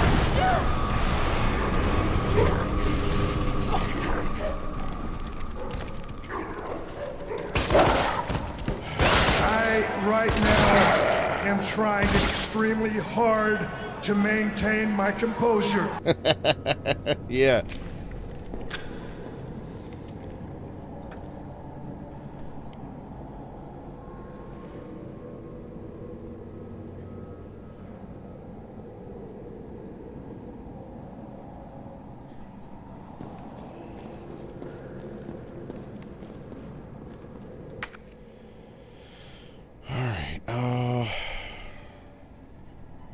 Well, there was something I missed back here. I missed some stuff.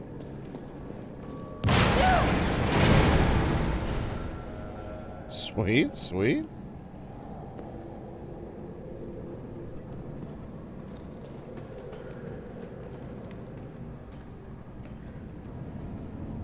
No lift mechanism for that? That's cool.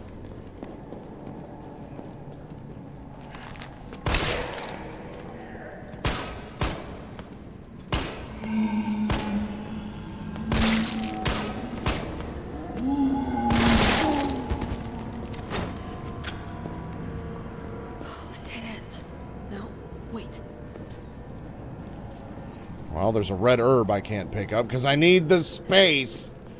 I got too much stuff.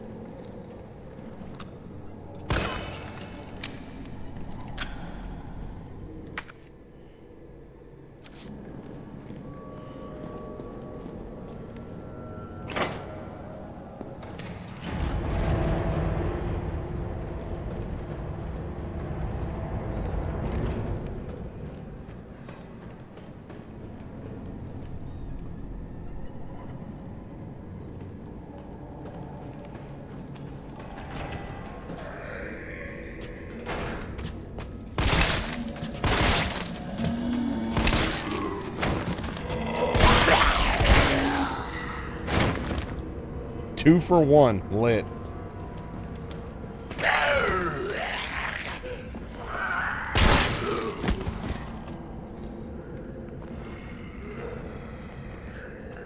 We know all about them 2 for ones.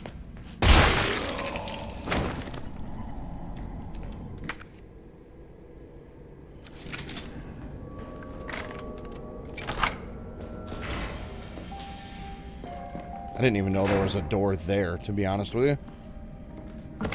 Yeah, I miss those, man. I really do. Those were nice.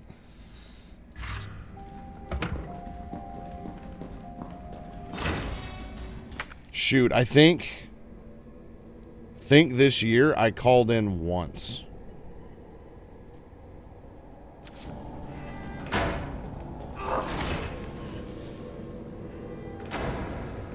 The whole year. I took one, that's not counting vacation days, I took 1 day off this year.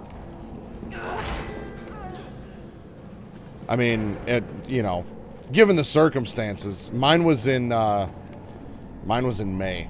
And that was just because I didn't want to burn the vacation day. But,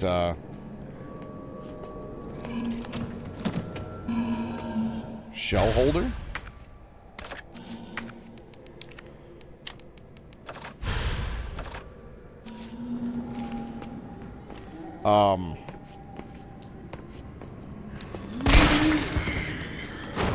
But, you know, given the circumstances, you know, we wanted to make as much money as we possibly could.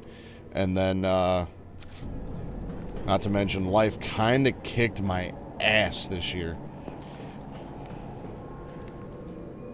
It was like, oh, hey. Yep, same. And, of course, you know, they found a way to screw us even more on that, because I had vacation next week and still wasn't going to get it.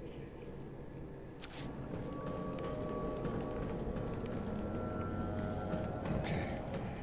I need to find this other fuse.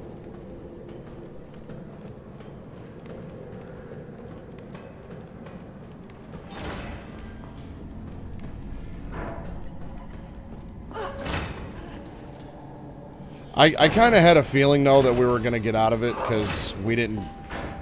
Down there in my department, we didn't end up doing any overtime all week, and we had been, you know, steadily doing 10s and Saturdays and whatnot, and there was just none this week, so I wasn't too overly worried about it.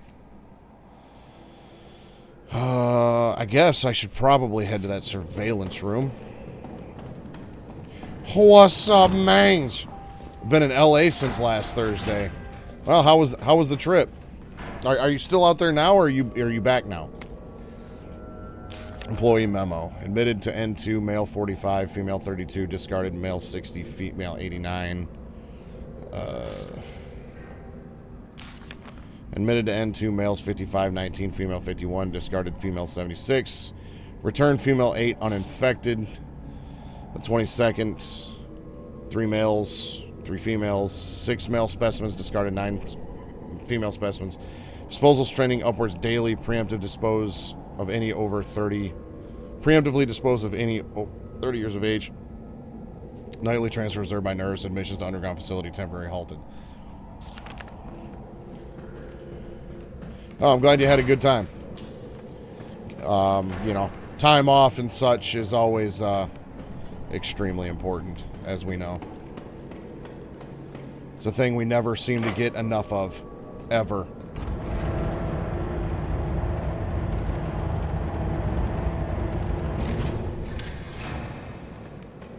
Chase Mang, how you doing tonight, Mang?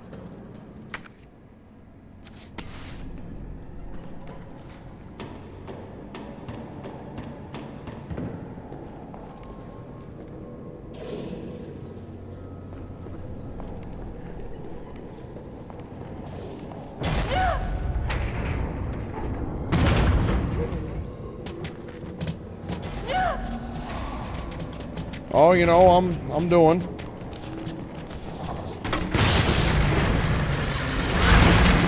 Oh, hell no. What the fuck is that, dude? And where did it even come from? No, I don't want to put it on assisted. That, death. Oh, hell no, dude. Damn it. I gotta get the first fuse and everything again. Fuck. I just feel so disrespected. That's the key thing.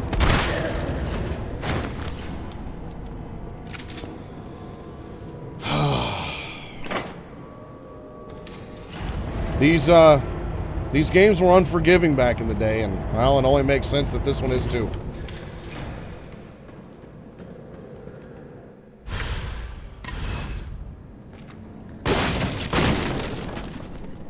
Well, these are random, because that had handgun ammo last time, so I finally have some health now, so that's cool. I think I know where it came from. It came from behind me, and I was completely unaware that something behind me even opened.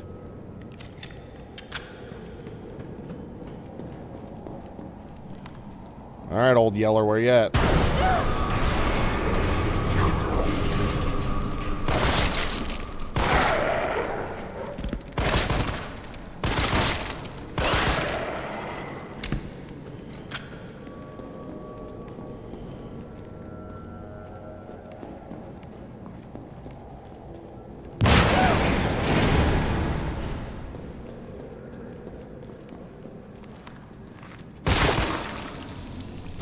Lit. A dead end. No. You got no head left, man.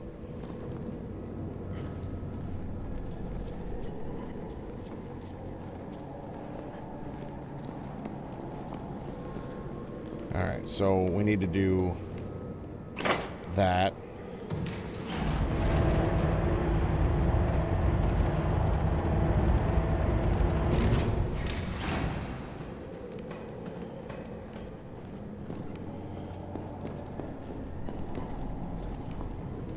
Nope, that actually needs to just stay up. Oh, wait. I did that so I could get the shell holder. That's right.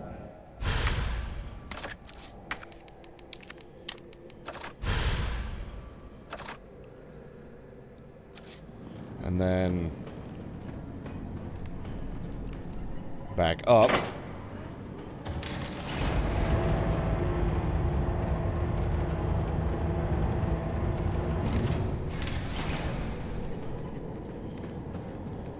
Get that.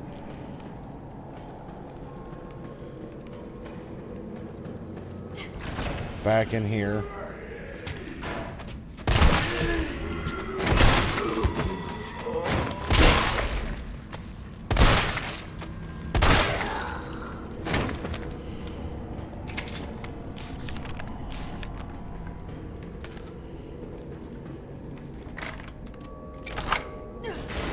Unlock that.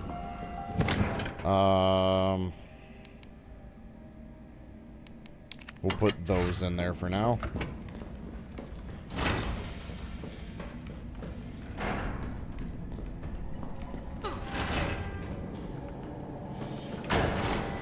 That was the way I started.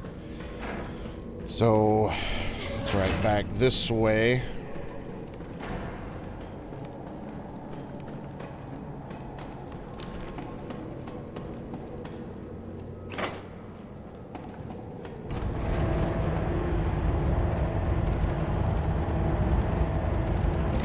Now, I'm pretty sure the giant frog thing that ate me came out of there.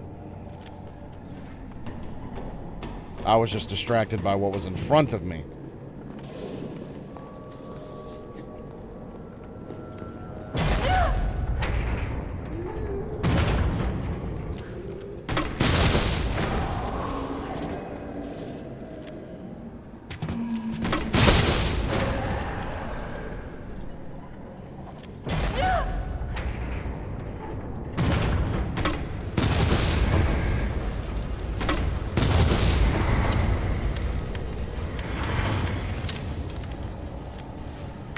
Haha.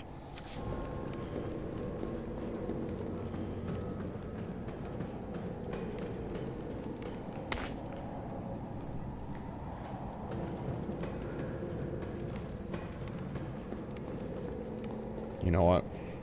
I need to go back and get the red herb that's chilling over here. Because I'm probably going to need it.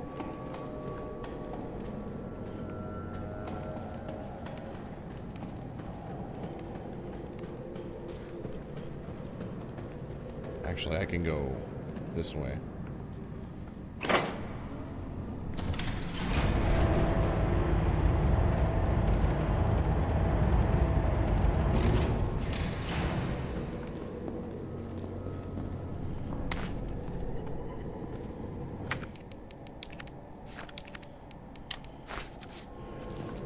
The main thing that I can appreciate about Resident Evil 2 and Resident Evil 3, the remakes, I had played, you know, Resident Evil Code Veronica back in the day. I played 4 back in the day. And, you know, the Resident Evil series was one of those series that had its own identity. It had its own thing. You know, there wasn't really anything else out there like it. And I was worried that the remakes would just be, you know, third-person action shooters and not, you know, Resident Evil games. You know, and these games kept their identity very, very well.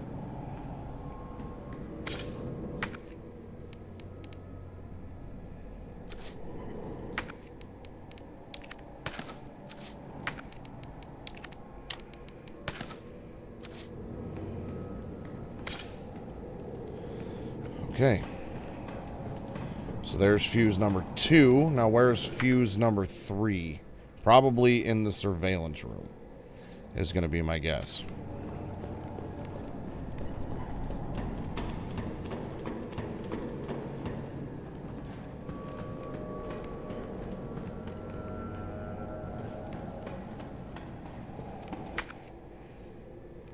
So I need to figure out how to get over there.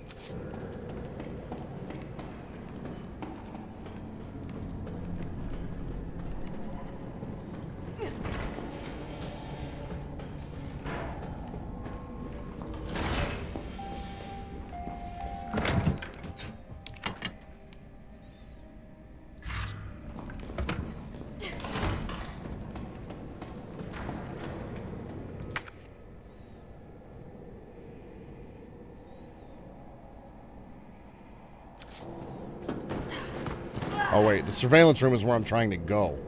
So I still need one more fuse, I think, right?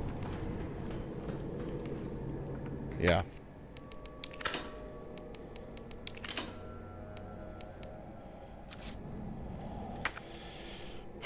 Well, damn.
I feel like I've covered everything in here.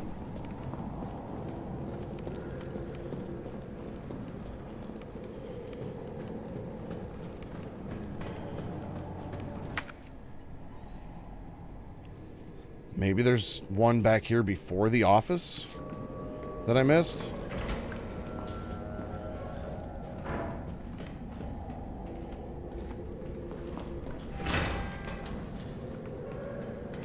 Wait, no, I haven't been down here yet.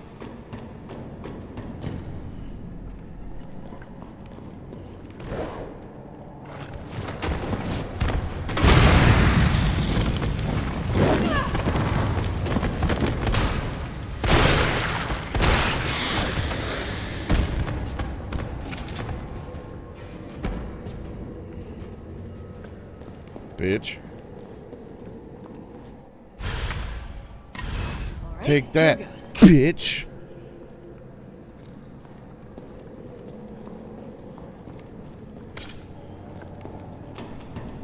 Walked around this whole damn room and all I had to do was go down the ladder. You know, typical, thinking too hard. Spending too much time on shit.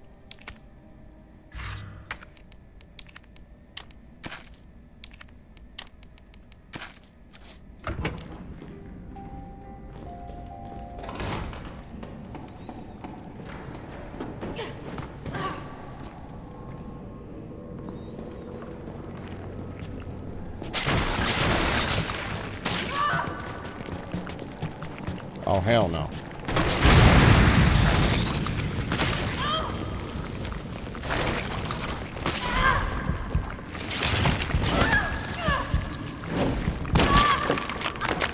Bruh.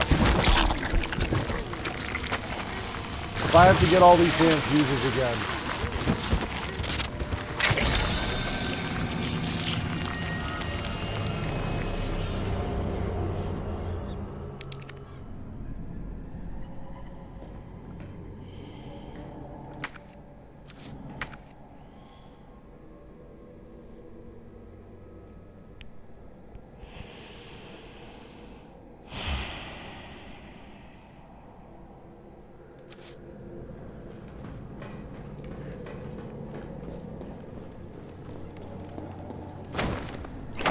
Shit! God damn it! Same shit, different day!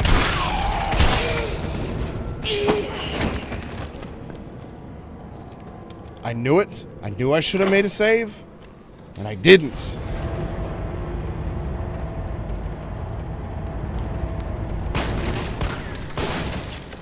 And of course, I don't get a green herb in this one. I get gunpowder. Do you want my head to explode? In the name of all that is good and decent, no more for today! Yeah. Yeah, it'd be like that sometimes.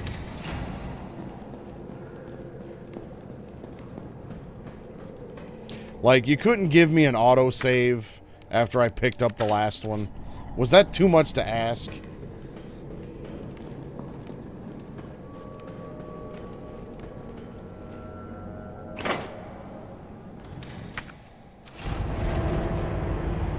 Checkpoints are trash. Negative review on Steam. That's right.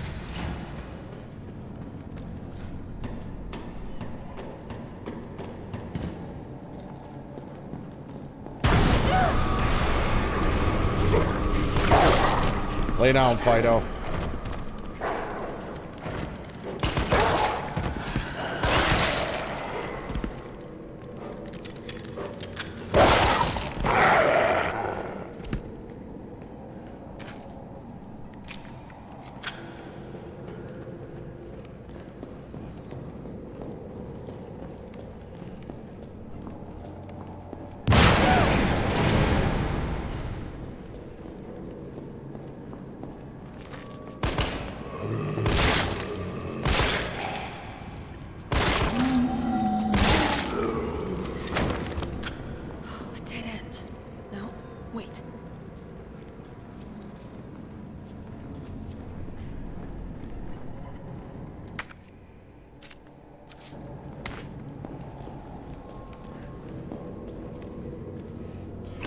Negative review on Steam, PlayStation, Xbox, Nintendo Switch, Nintendo Wii, PS2, PS1, Atari, you name it. Negative review it. That's right. Any possible minor inconvenience in the game is trash. Literally unplayable.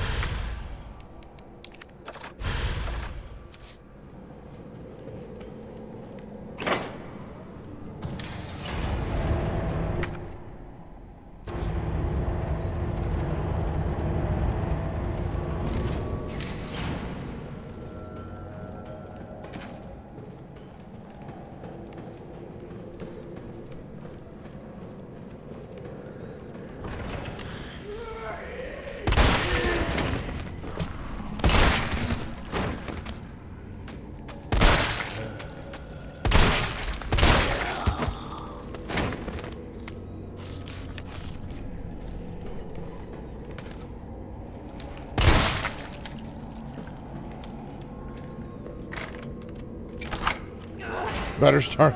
Literally the most unplayable game that has even been not played because it's unplayable. Better start a Reddit thread. Yeah, because that's where all the wisdom is.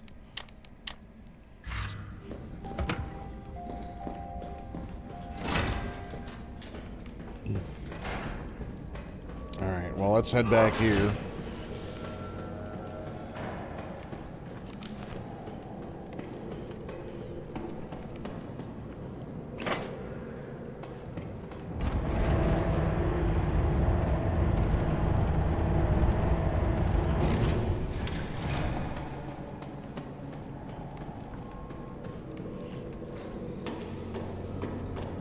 I'm sure there's a mod out there somewhere that can, you know, fix the game the developers are too lazy to fix.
Alright. We can finally heal ourselves.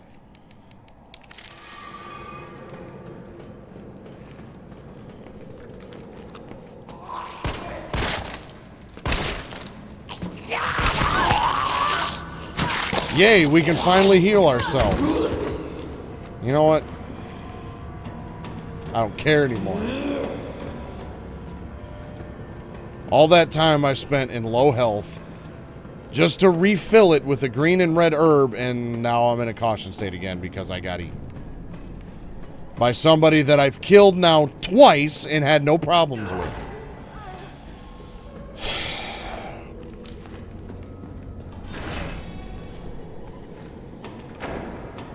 And then I got this half a butt puppet to deal with down here.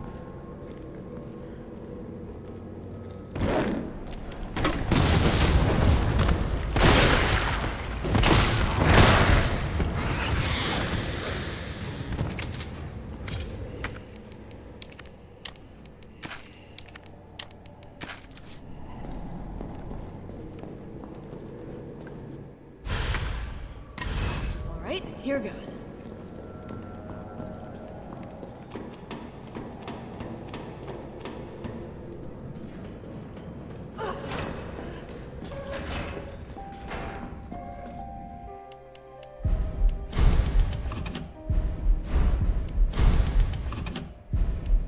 There. One save for each death. I should be good now.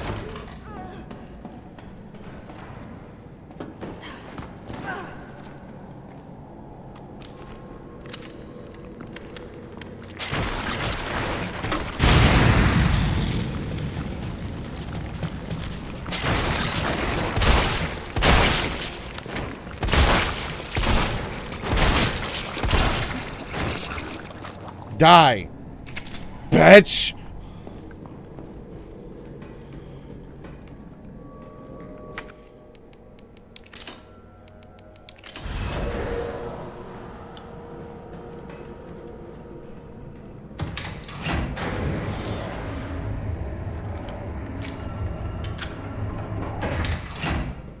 Shit, he got away.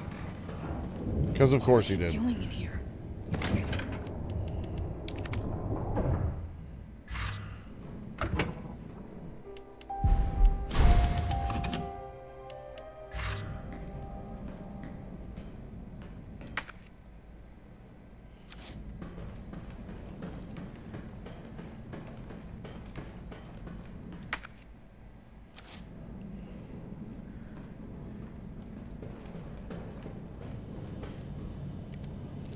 Unfinished activity log. Infiltrated RC. Disturbances are sporadic. Commencing mission. Observed 5 RPD officers engaging a pack 20 strong. Officers annihilated in 20 minutes. Test run at university. Diverted pack, including canines to campus. 64% infection. Conversion 2 hours. No survivors. Successful rendezvous with MV platoon will make first attempt at dawn. Diverted pack towards command post. Result night skirmish in confined area with large number of combatants. Video attached. End of skirmish, 7 survivors. Unknown bioweapon deployed at point D18. Tracking it per orders. Appears to be on the hunt. Got 2 eyes on 2 stars. A male infected and female bioweapon is pursuing the female. Female JV has made contact with the MV platoon. Bioweapons appearance and behavior are consistent with Project N. Investigating. Observe bioweapon wielding conventional weapons. It seems to be strongly fixated on terminating Jill. So JV is Jill Valentine and knows the city layout. Evidence it can be imprinted. Metamorphosis in the bioweapon triggered by a hostile encounter with JV. Video attached. JB has been affected and non-responsive, collecting samples per orders.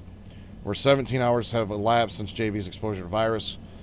Conversion has been slow, suggesting she may be resistant. Vaccine recovered administered to JV by Carlos, a soldier in the MV platoon.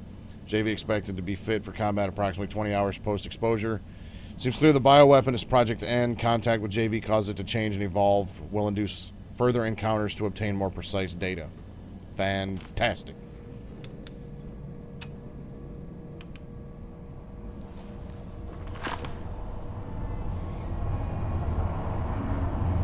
Jill. Tyrell. I got through. They're willing to negotiate. Ah. They'll call off the strike if, and this is one big-ass if, we can deliver the vaccine to them before they launch. He's infected. How long do we have? Hours. Maybe. Then let's not waste one more second. This way.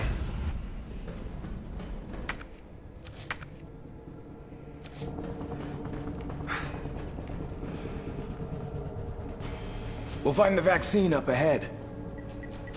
You sure about that, bud?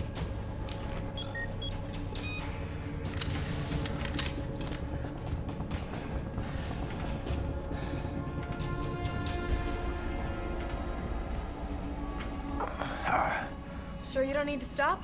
Stop and do what? I got your back. You're in front of me, bud. All right, let's get this done.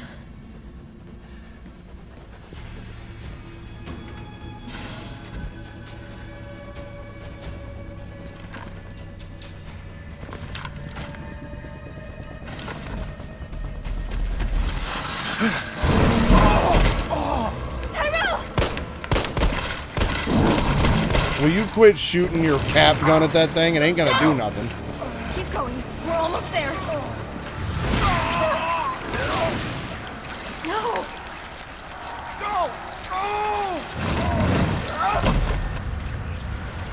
Oh, he dead. Shit.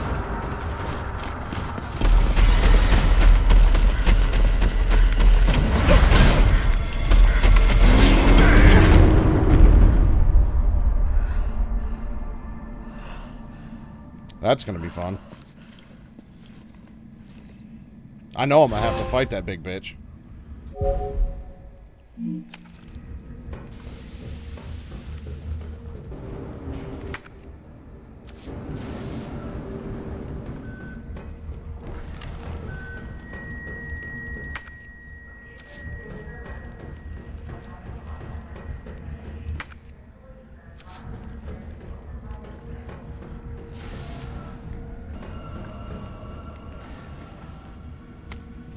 Nest 2 employee regulations. Attention Nest 2 employees. The objective of this T-Riders research facility differ from those of Umbrella's main Nest facility.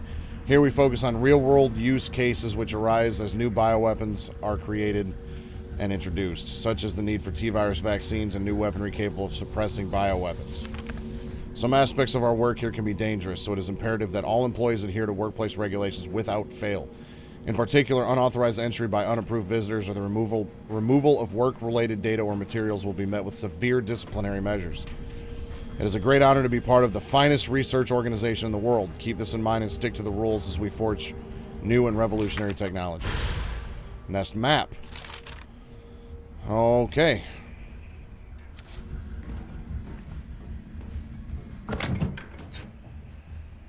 I need some fucking first aid sprays or something. I mean, goddamn, Carlos had like 8 of them bitches. Share, motherfucker. Damn. There we go. There's something.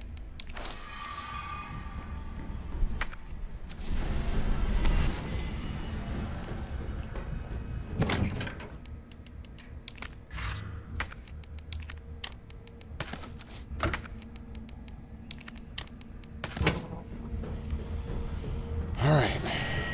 Continuing on.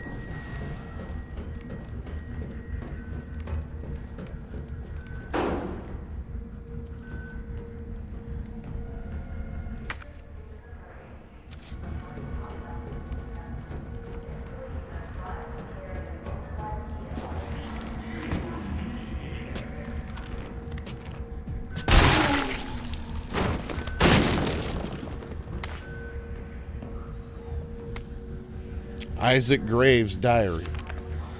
The pay was generous, the benefits were good. Most importantly, they promised me I'd be contributing to state-of-the-art medical tech research. For a university teacher stuck working in nowhere America, it was a golden opportunity, like winning the lottery, so I went for it. I made the pitch to my family, and we agreed to move here to Raccoon City. Well, hindsight is 20/20, because this lab is a den of monsters who conduct cruel and barbaric experiments for the sole purpose of taking human life in the most sickening way possible. It's messed up. The world needs to know, but every time I work up enough courage to blow the whistle, I think of Penny and Casey and immediately chicken out. Umbrella owns this town. There was this guy they caught trying to smuggle out company secrets.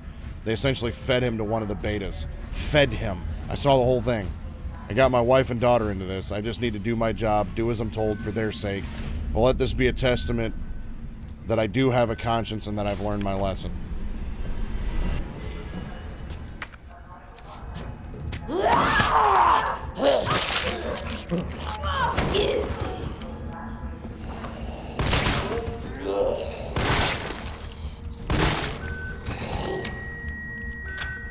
I was too busy looking the other way, and now I just... Oh, wait. Okay, now I'm good. Well, I had just taken a green herb and then went back down to caution. Found another one. It's like, I cannot stock up on medical supplies. Period.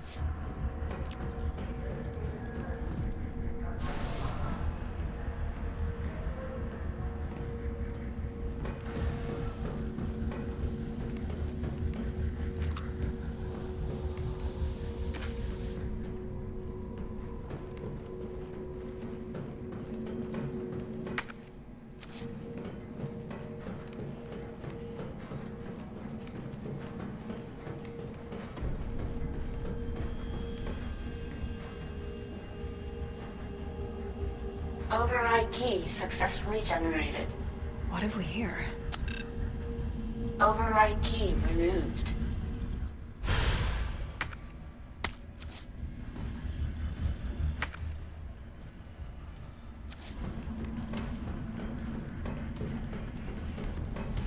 To begin vaccine synthesis, place the materials in the chamber.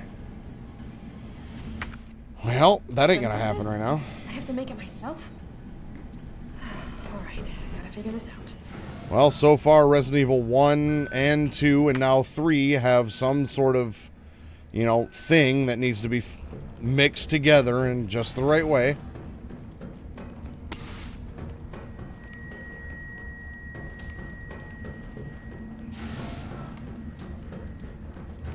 There was a document on the table.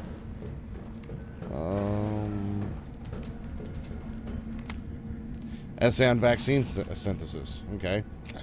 On the roles of antigens and adjuvants and vaccine synthesis from Dr. Nathaniel Bard. To most effectively synthesize a vaccine, both an antigen and adjuvant are required. The antigen produces an immune response, while the adjuvant increases the effects of such responses, leading to an increased antibody production. By combining samples of these two ingredients, one can create a potent vaccine base.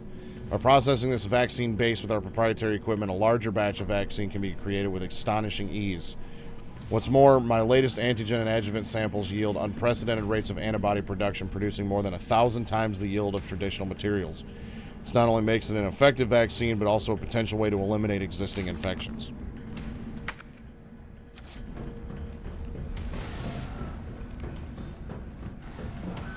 Alright, well, I'm willing to bet this override key...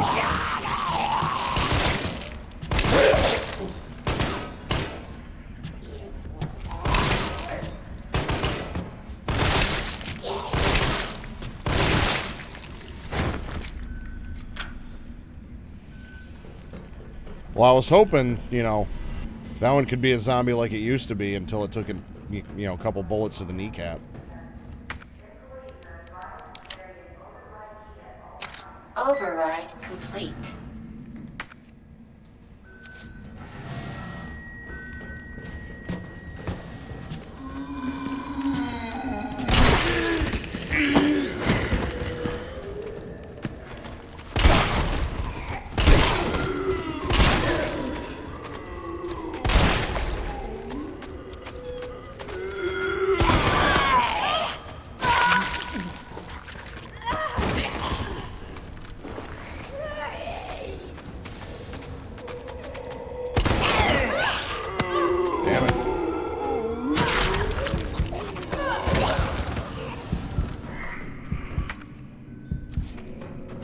And of course, I'm dying.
Damn.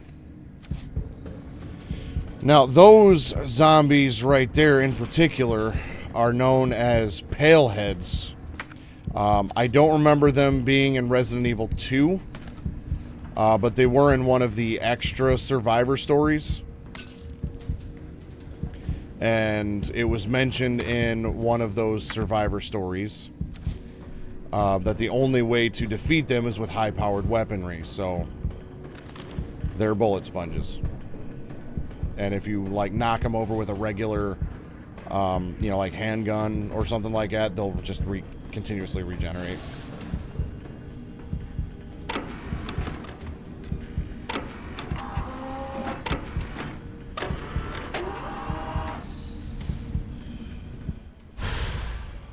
Culture sample.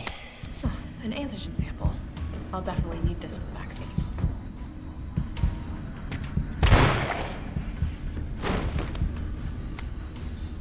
Weapon authorization request. Dear Dr. Emerson, I'd like to formally request that the weaponry normally reserved for the bioweapon synthesis team be made available for any employees interfacing with the admission and dismissal of test subjects. These test subjects do not present the same levels of danger as our bioweapon products, but I believe that this weaponry authorization is advisable as outlined below.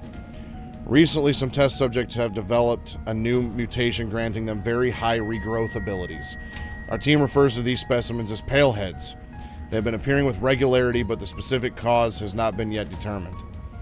The astonishing rate at which these Paleheads regenerate makes it difficult to deliver a lethal blow with the standard weaponry. If any sort of system failure were to occur within our facility, we would be woefully underprepared to defend ourselves. For this reason, I would like to request that high-powered weaponry capable of subduing the Paleheads be issued to all of our employees working in shipping and processing. This will ensure that in the event of an emergency, we'll be able to quickly eliminate the threat and evacuate safely. Thank you very much for your consideration. Shipping and Processing Manager Gabrielle Reed. So, yeah, we just found out the same thing that I kind of already knew, so that helps.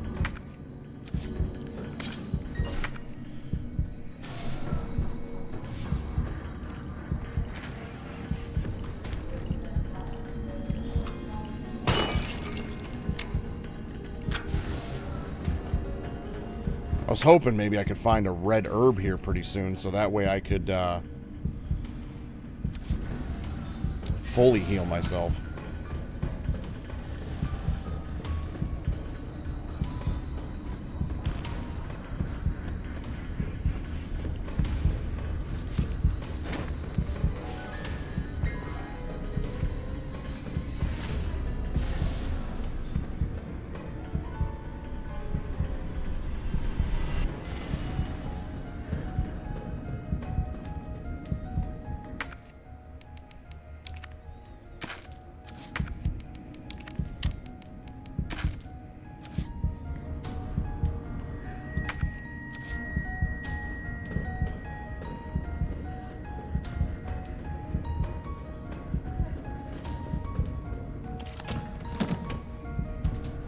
Acid rounds. Damn.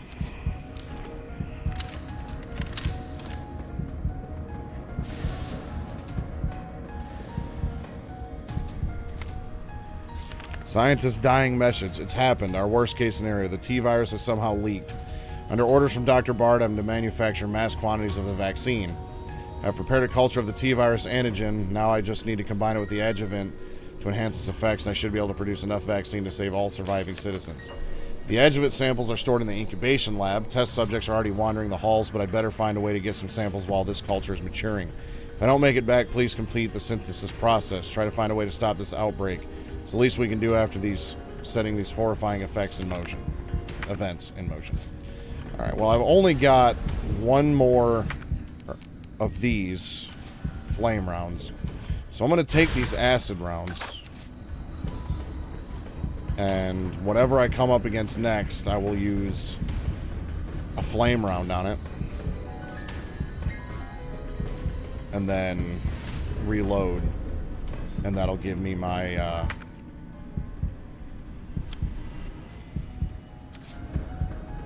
open inventory slot. This must be what powers it.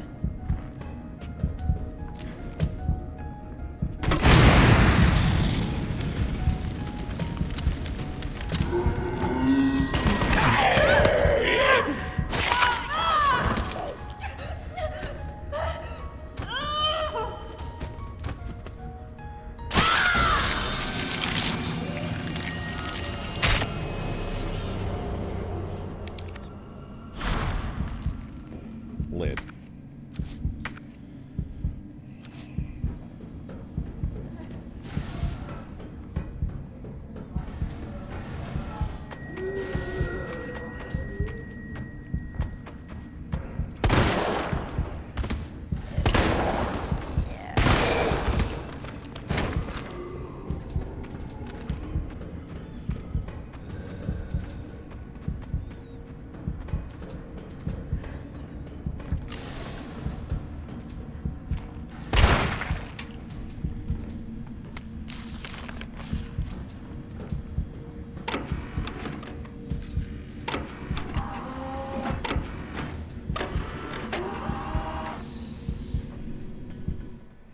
Well, at least that save wasn't too far back. Sample.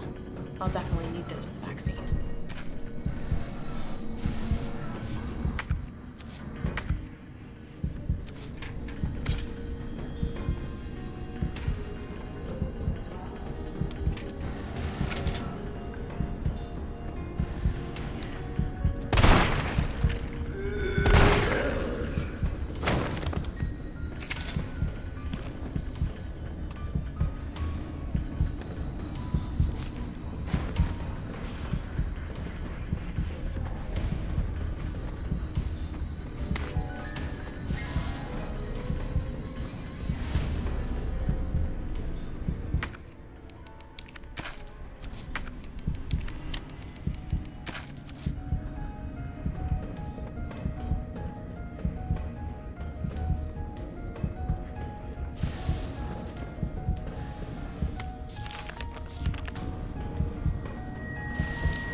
This must be what powers it.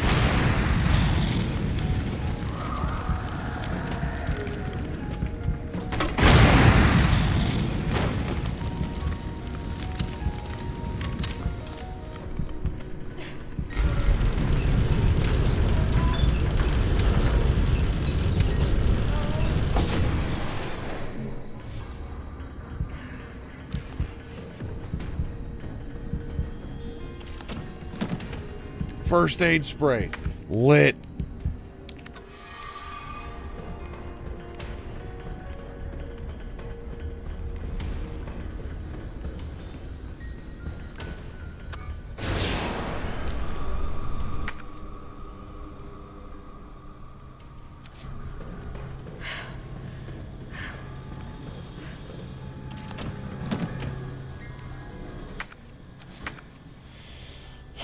Damn it, I've still only got one slot left.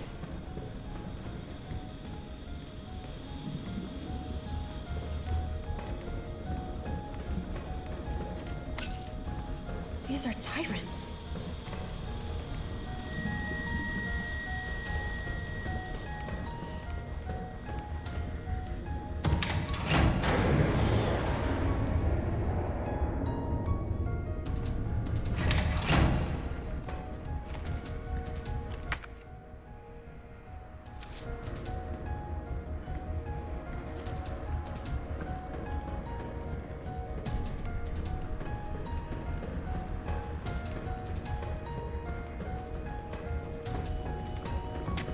Out of the way!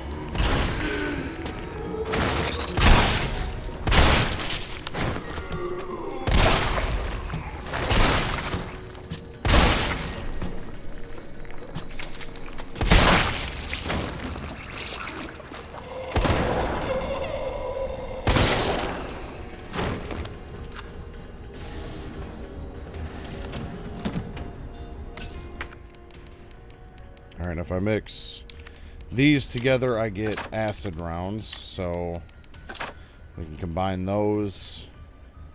If it's giving me acid rounds, there's got to be a reason for it.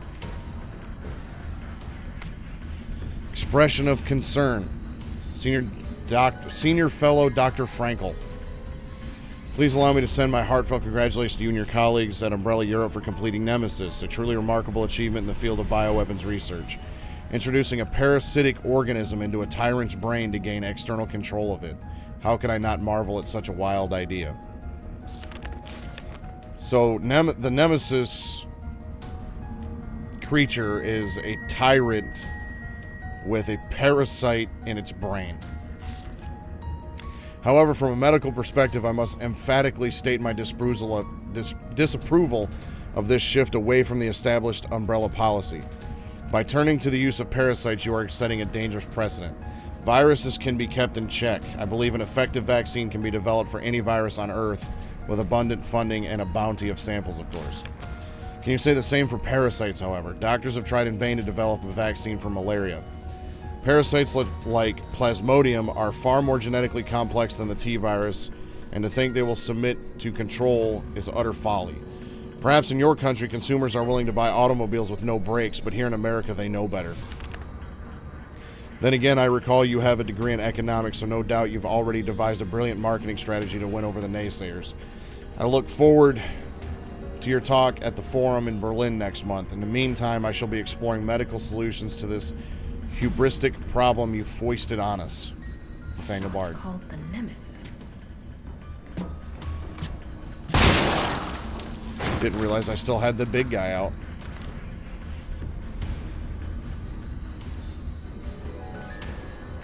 She ain't gonna be in Resident Evil 4.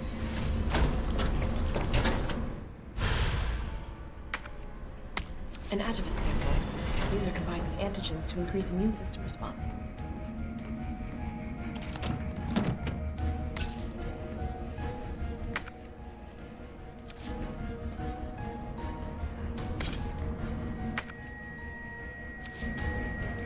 Alright, now I should be able to just combine these two and we've got our vaccine, yeah? I have a feeling it ain't gonna be that simple, though.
Alright, acid rounds are way more effective against those than fire rounds.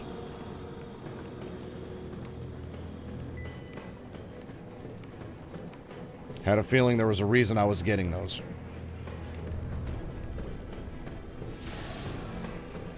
You know, that's one thing about this game that I greatly appreciate. But at the same time, you know, it's like way too obvious sometimes. Like if there's a bunch of acid round, like if you're getting acid rounds all of a sudden, there's probably a reason for that. You know, they always give you the right thing at the right time usually, which is nice. That means I have a chance.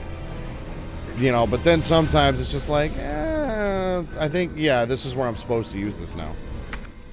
Like, there's some shit happening.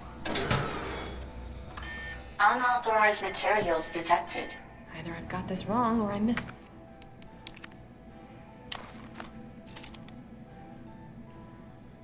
Oh, I have to combine them. Okay. Thing step.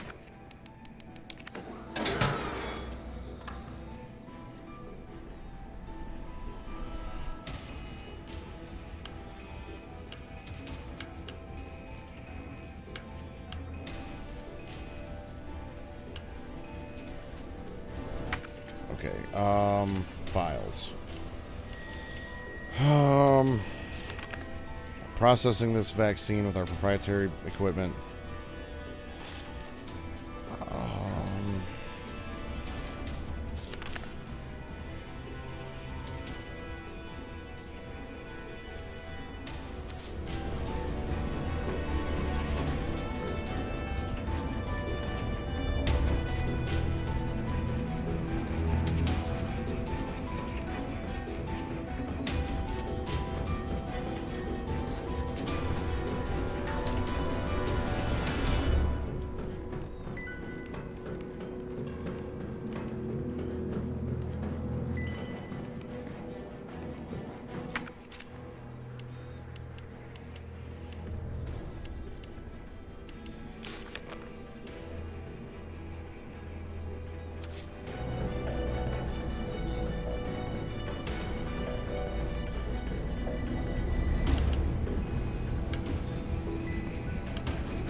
I'm gonna guess I need to get it in that green area there.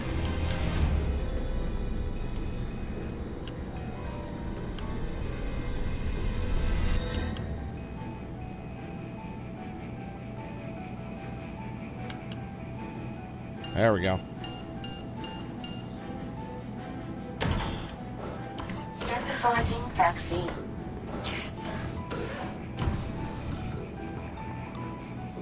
Synthesis complete. Please remove the vaccine canister.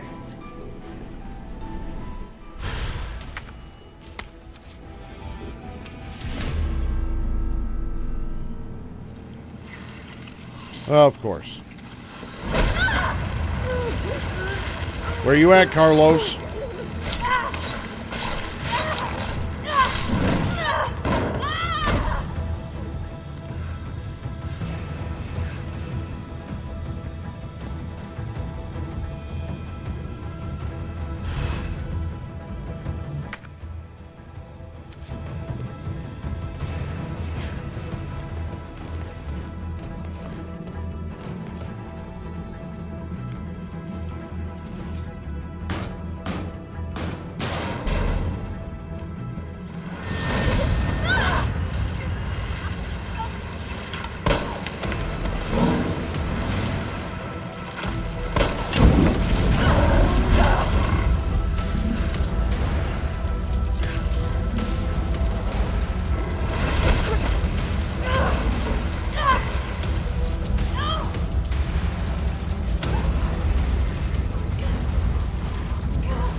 Well, this looks like it's as good as it's going to get.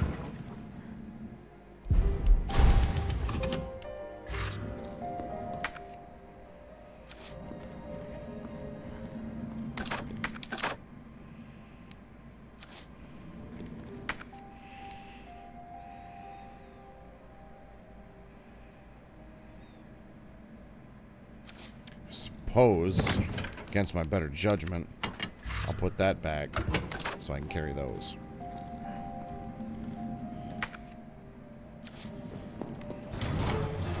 What in God's name is this place?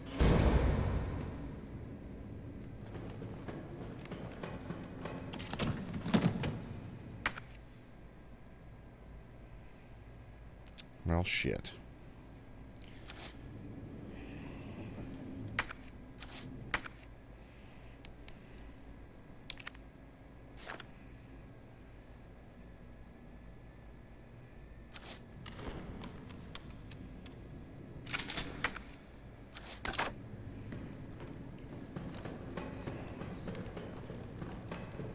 As soon as right before that message came in, I'm like, wait, my shotgun has no rounds in it.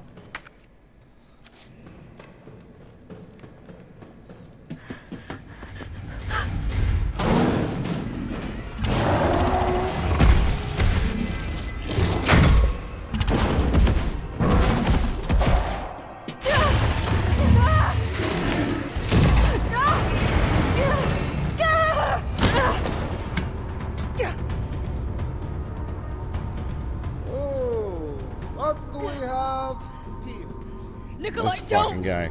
The city needs that vaccine! More than I do. I don't think the wisdom I've been trying to impart on you is getting through. Now, I know you can't put a price on life. But I'm in this business to get paid. So, let's make a deal. You go down there, battle the Nemesis, and I'll recall it all and sell the combat data. Put on a good show, and maybe I don't need the vaccine. Agreed? Good!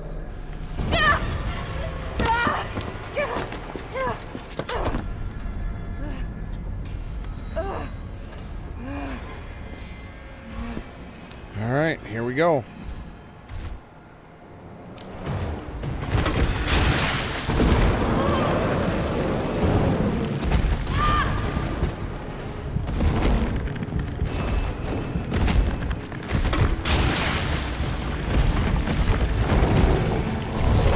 All these acid rounds don't seem to be doing shit.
Jill, is that you? Carlos?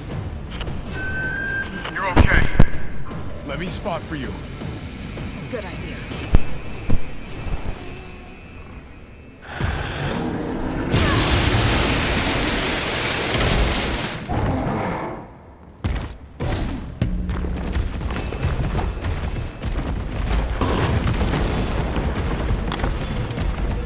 Watch it, you've got company.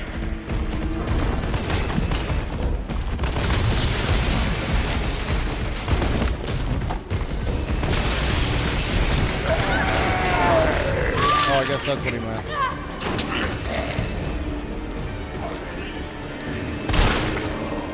He's behind number 6.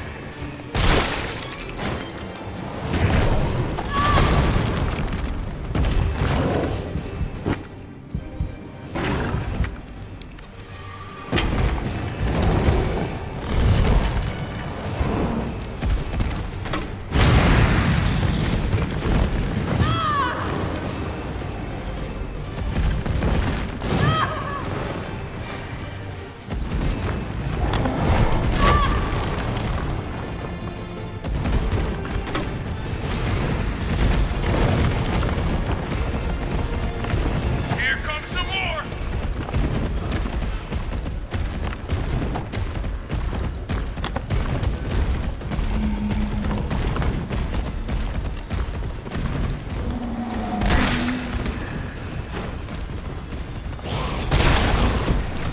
Saw him hide behind 6.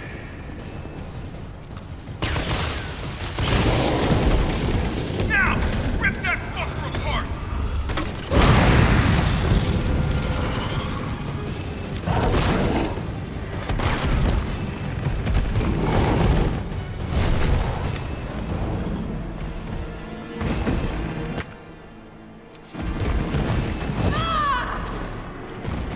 I got a feeling I'm gonna die again. Okay, there's some ammo right up here. Got some more incoming. Handgun ammo, shotgun shells. Sweet. He's behind number 8.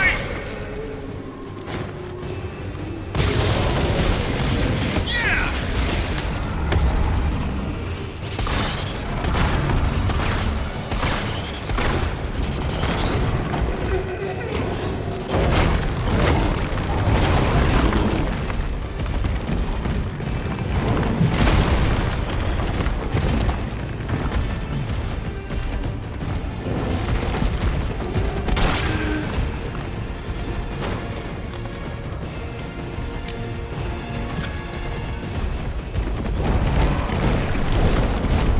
Number 3.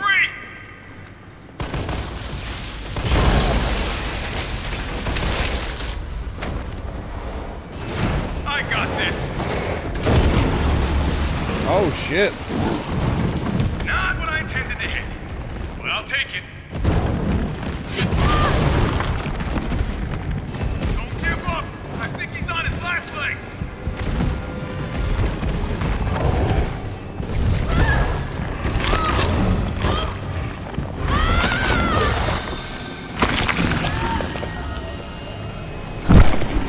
Okay. Got an idea now. He's highly flammable. Use flame rounds. Yeah, the acid rounds the first time around didn't do shit.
I don't know how you're supposed to dodge this dude.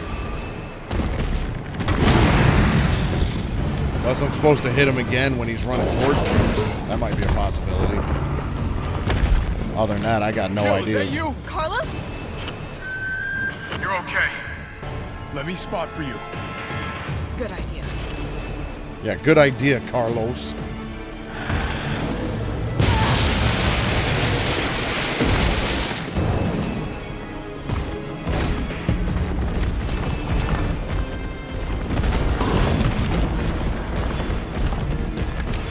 Watch it, you've got company.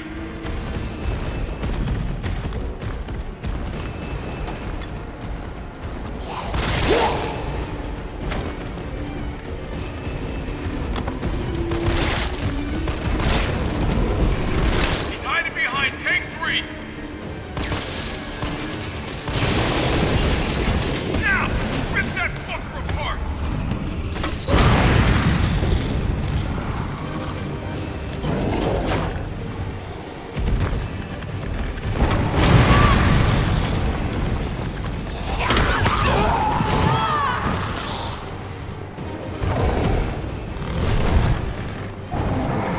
You know what? This whole time, I forgot that this game has a dodge mechanic. 3 hours in, and I just remembered that I can dodge. Here comes some more.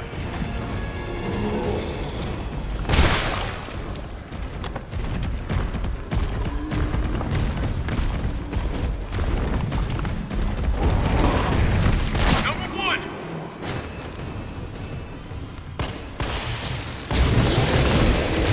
Yeah.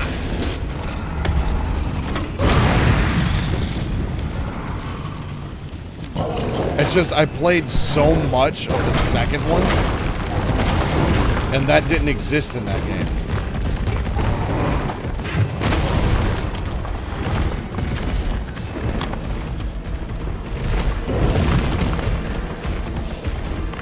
Got some more income.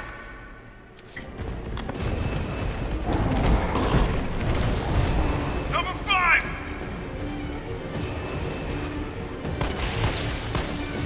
I got this.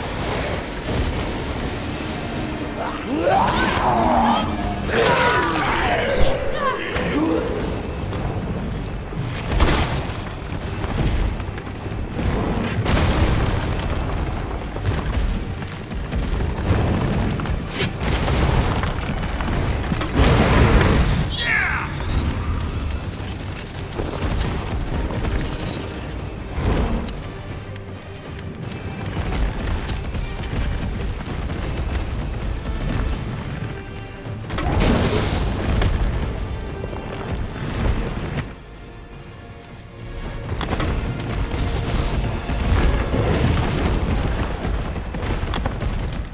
Here comes some more. Look out!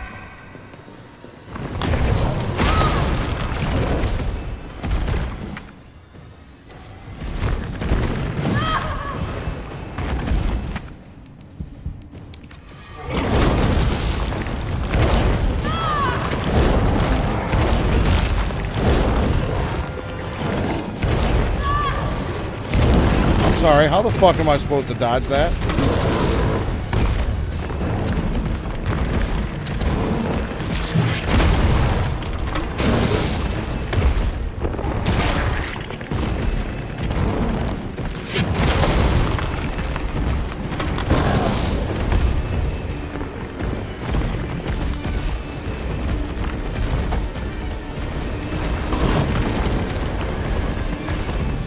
Got some more incoming. Number 8. And smash time. I think it's working.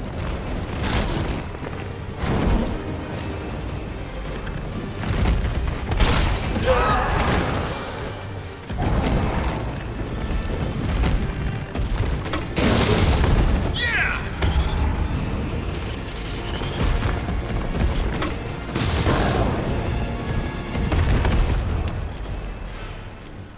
Are we done? Chill. Here comes a crane. Use it to climb up.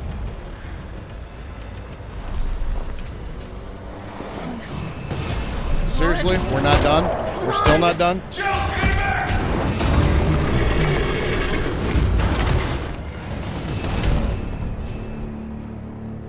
Now get on! Kick his ass.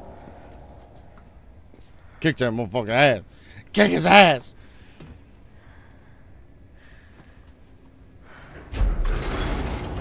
I'm gonna melt this fucker into mush.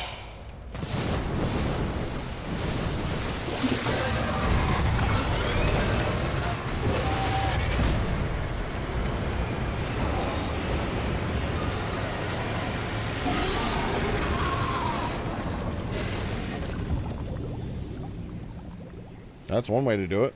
Okay, I'll meet you up ahead.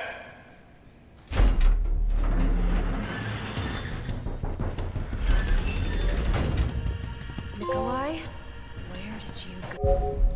Nemesis down with a question mark, so we're still not done.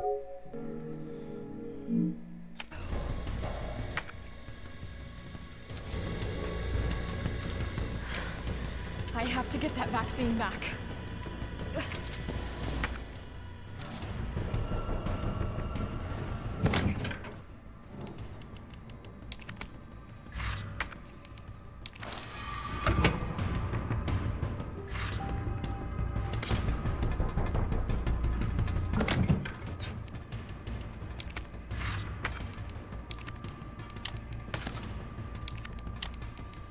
Maybe he'll look like that dude from RoboCop.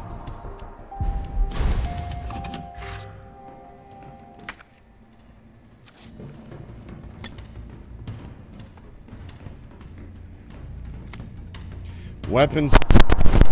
Damn it. Weapon spec sheet. Redacted. Project title: Ferromagnetic Infantry Use. Next Generation Railgun. Development codename Finger. Nest 2 lead researcher Cornell Garner. United States Army. Suppression of new bioweapons in case of outbreak. Extreme firepower provides the secondary benefit of completely obliterating the target, leaving no trace behind. User feedback. This thing is totally rad. It rocks. Tyrants out of line, just give them the finger and problem solved. Packs the firepower we need. It would be even better if there was a way to control the output. Mobility may prove to be problematic in the field. Perhaps its platform could be refined. It requires multiple power sources, may be difficult to secure in practice. Could you consolidate to a single power source? Jesus, how much do we got left? I felt like I was getting close to the end an hour ago.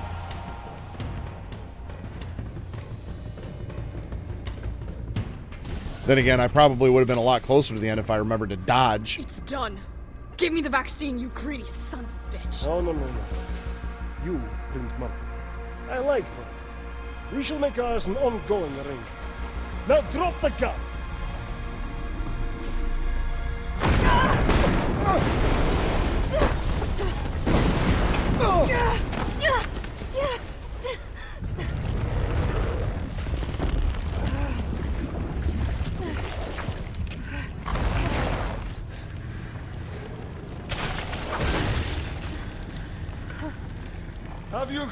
Have you ever seen anything so incredible?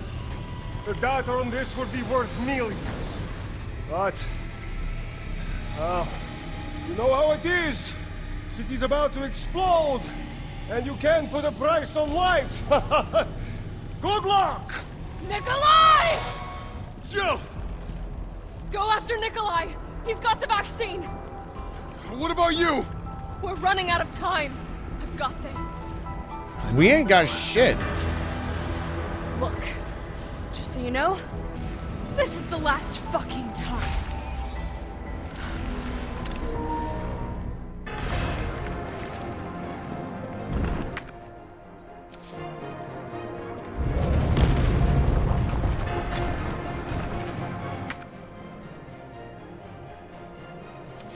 Yes. Railgun. Where is it? Opening compartment. Now we're talking.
Okay. Shooting the bubbling pustules on Nemesis will cause overwhelming pain, temporarily incapacitating it. Take advantage of this chance to activate some power sources. Kind of figured that was what I needed to do.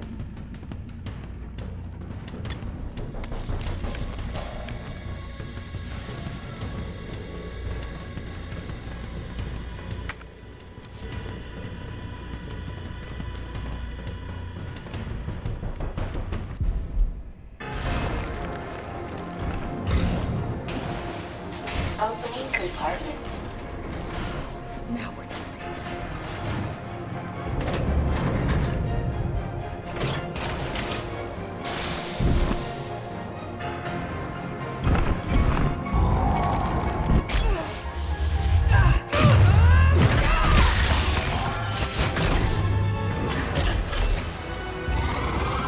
Cooldown in progress. Please reactivate power sources. Damn, it needs power.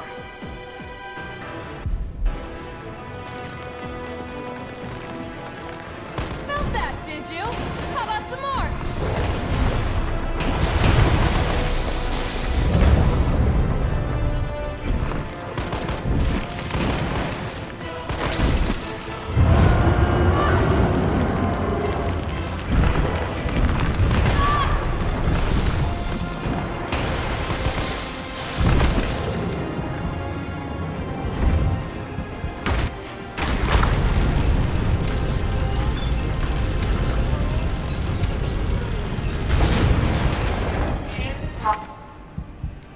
Power sources remaining.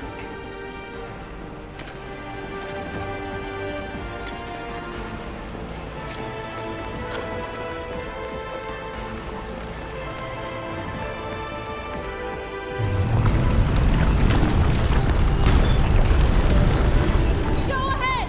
I'm gonna put you right back on your ass. One power source remaining.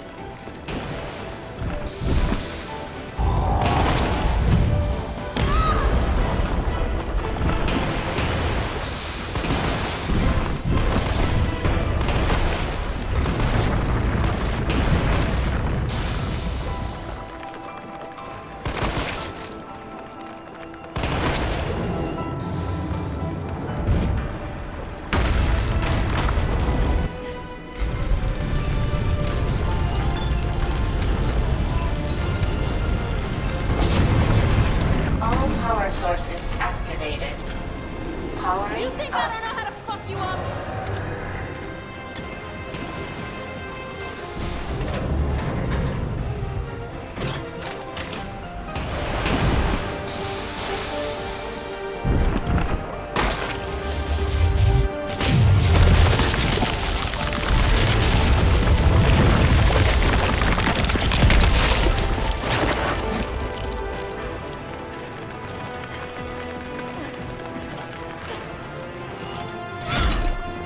Yes. Come on! Next time, take the fucking hit!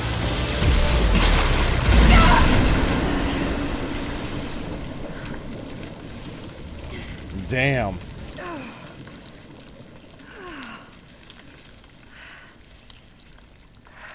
Good riddance. Nemesis down. Now, that better be all that's left of the sumbitch.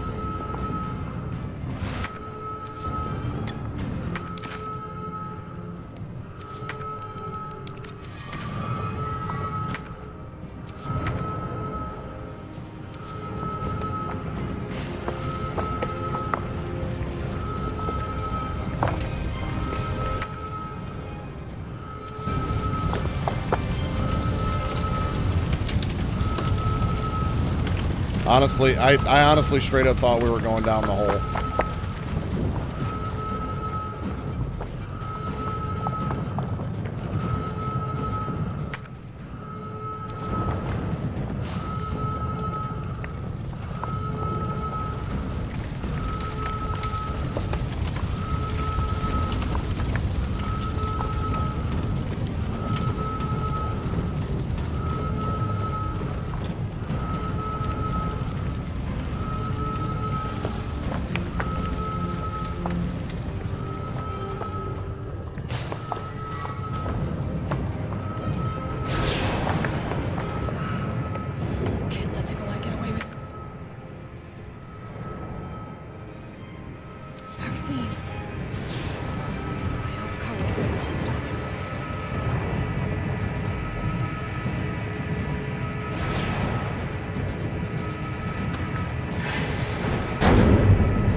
I'm not going to stop.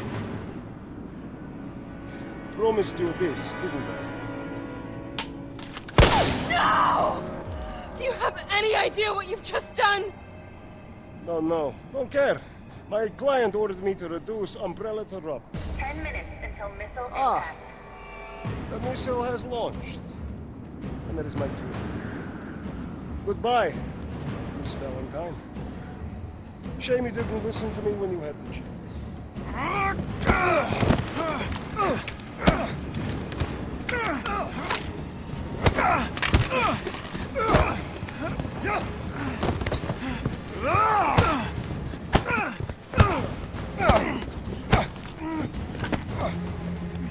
Jill! Shoot him! I can't! I'll hit you! Do it! You have to! Your stars, Jill. You should be able There's to no other way. hit him in the forehead while he's moving. Take the shot! She won't do it. Doesn't have it in her! Carlos! Hey, I told you I couldn't leave you in a Carlos's world. That would just be too cruel.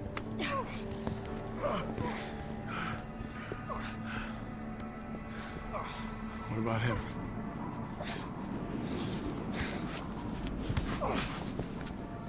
Why'd you do it?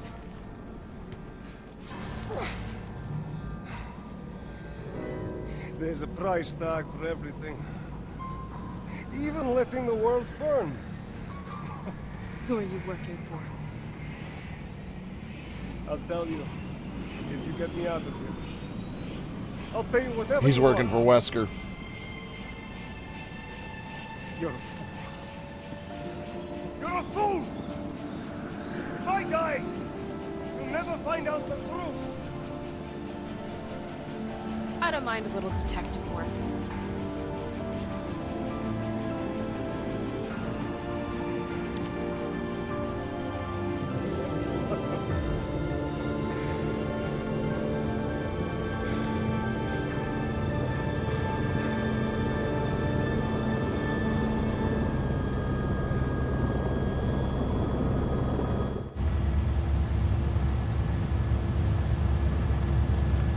Jill, you all right?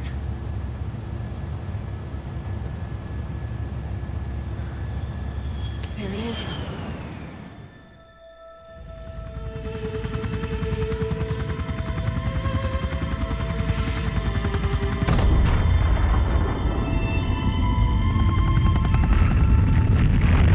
Damn, they straight up nuked Raccoon City.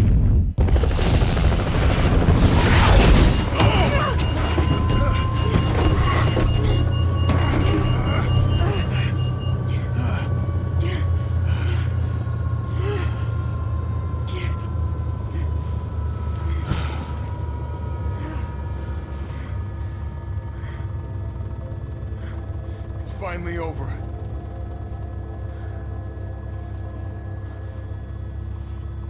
So long, Marcy.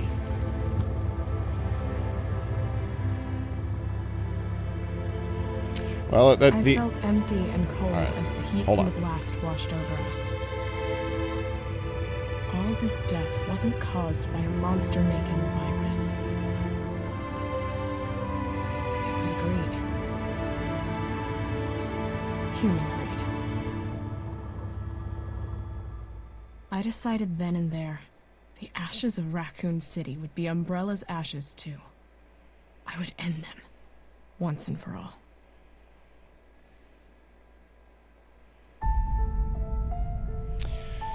All right, couple things.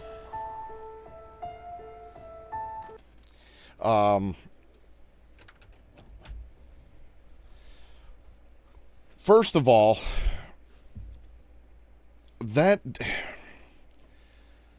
it feels like we should have gotten a Resident Evil 4 that focused on Jill. Because it seems like her story is far from over. And I know Resident Evil 4 is Leon. The next game that I'm going to play will be Code Veronica, and that one I think takes place somewhere in Europe, and that follows Claire and Chris. 4 follows Leon, I believe, also somewhere in Europe. 5, I believe, follows Chris Redfield in Africa. 6, I know there's Leon, Chris, Ada, and one other guy I don't remember. And if I remember correctly, 7 and 8 brought in like a completely different cast of characters and settings. So like, where the fuck is the rest of Jill's story?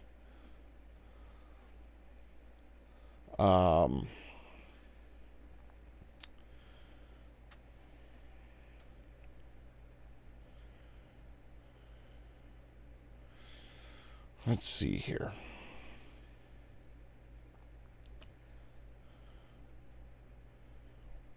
So there was Resident Evil Genesis, which was a mobile game that she was in. Apparently she makes an appearance in Resident Evil 5. Bunch of spin-offs. Resident Evil Operation Raccoon City.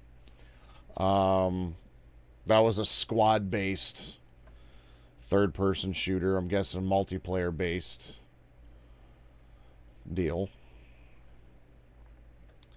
Resident Evil Resistance, which was an online game. There was Resident Evil Reverse, which I believe was a DLC for 8.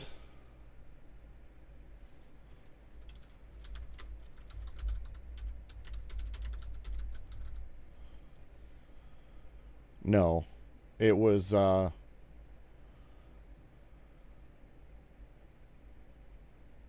yeah, it was another fucking online bullshit that lasted only a couple of years.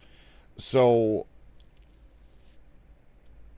yeah, it just seems like kind of like after that, she just kind of disappeared from the series, which is, well, not disappeared from the series, but she was no longer the main focus, which is kind of weird.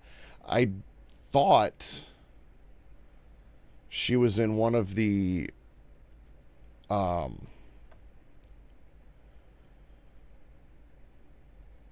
Revelations games, but I guess not. But anyway, so it just seemed kind of, I don't know, kind of weird to have her story end that way in this game, and she kind of fades into the background of the series. It seemed like she, with the fact that she was in the first game and had a pretty pivotal role in that, and then also had a pretty pivotal role in this one,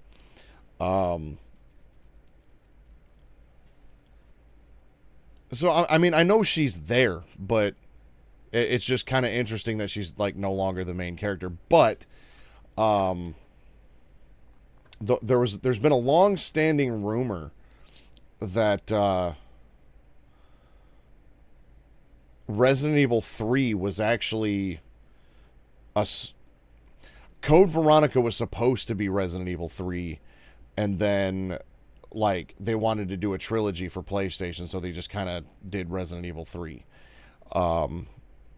Now I believe it was the director for those games basically said, no, that's a myth. That's been a myth for like 25 years. But I guess going through the Raccoon City story, it'll be interesting going back to Raccoon City in Resident Evil 9. So I'm looking forward to that. Just because as far as I know, I don't remember if that was confirmed or what, or if that was just a rumor or anything. But if Resident Evil 9 and Leon do go back to Raccoon City in Resident Evil 9, it'll be interesting to see how we, what a 15-year plus post-nuked Raccoon City is going to look like. I did enjoy this game quite a bit. I do think the second one overall was a better game, between the two remakes at least, simply because it felt more like a Resident Evil. Like, when I think of Resident Evil, me personally, I think of, like, Code Veronica and the older ones, because that was the ones that I grew up with. And Resident Evil 2 felt a lot more like the older ones, with the fact that the majority of the story kind of takes place in that police station, and, you know, there's a lot more puzzles and things like that. So it really kept that, what I felt like was the Resident Evil feel and identity. Now, again, as I've stated numerous times, I've never played the originals, so I can't compare these to the originals. But I do think that this game changing up the formula a little bit, and it being a little bit more action based, and it being a little bit more cinematic, I think did help, because after playing 0, 1, and 2, and those 3 games having a very similar feel to them, you know, where the bulk of the story takes place in one location, a lot of different puzzles to get, you know, not a lot of progression. If there would have been a 4th game with that same formula, it may have been less exciting. So it was good for sure. The length I'm not bothered by whatsoever, because I feel like this is a game that, you know, give it another, you know, several months or something like that, I'd probably go through this game again. You know, it's one of them games where, okay, hold on.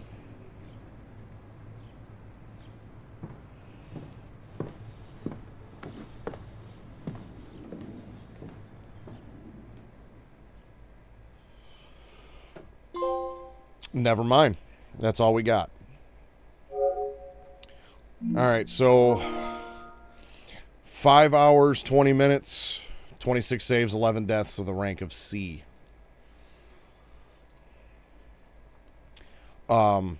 But this would be a game for sure. Completed challenges.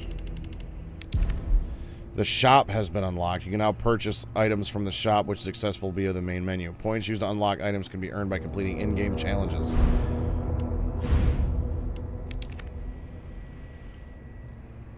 Okay, this is sweet, okay, because again, I've talked about just earlier in this stream, I talked about how you know, these games have a feel of games that I grew up with, games that were shorter, but games that were made in such a way that I would want to play them again. Because I remember when I was a kid, we'd beat a game and be like, I'm going to just play it again, like immediately after that.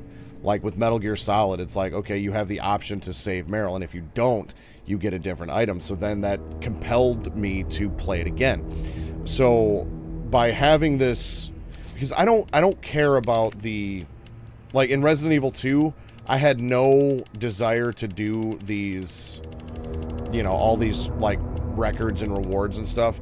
However, with this shop in here, you know, being able to go through it with the STARS gear, gradually regenerate health when held, carry more to increase the effect, increase your defense, increase attack power, increases the amount of ammo. So we've got some, you know, perks to do another playthrough with. A manual of STARS combat knowledge edited by Chris Redfield. While held, physical feats such as perfect dodge become easier to perform. Lockpick, so I'd start the game with a lockpick, start the game with bolt cutters, start with a hip pouch.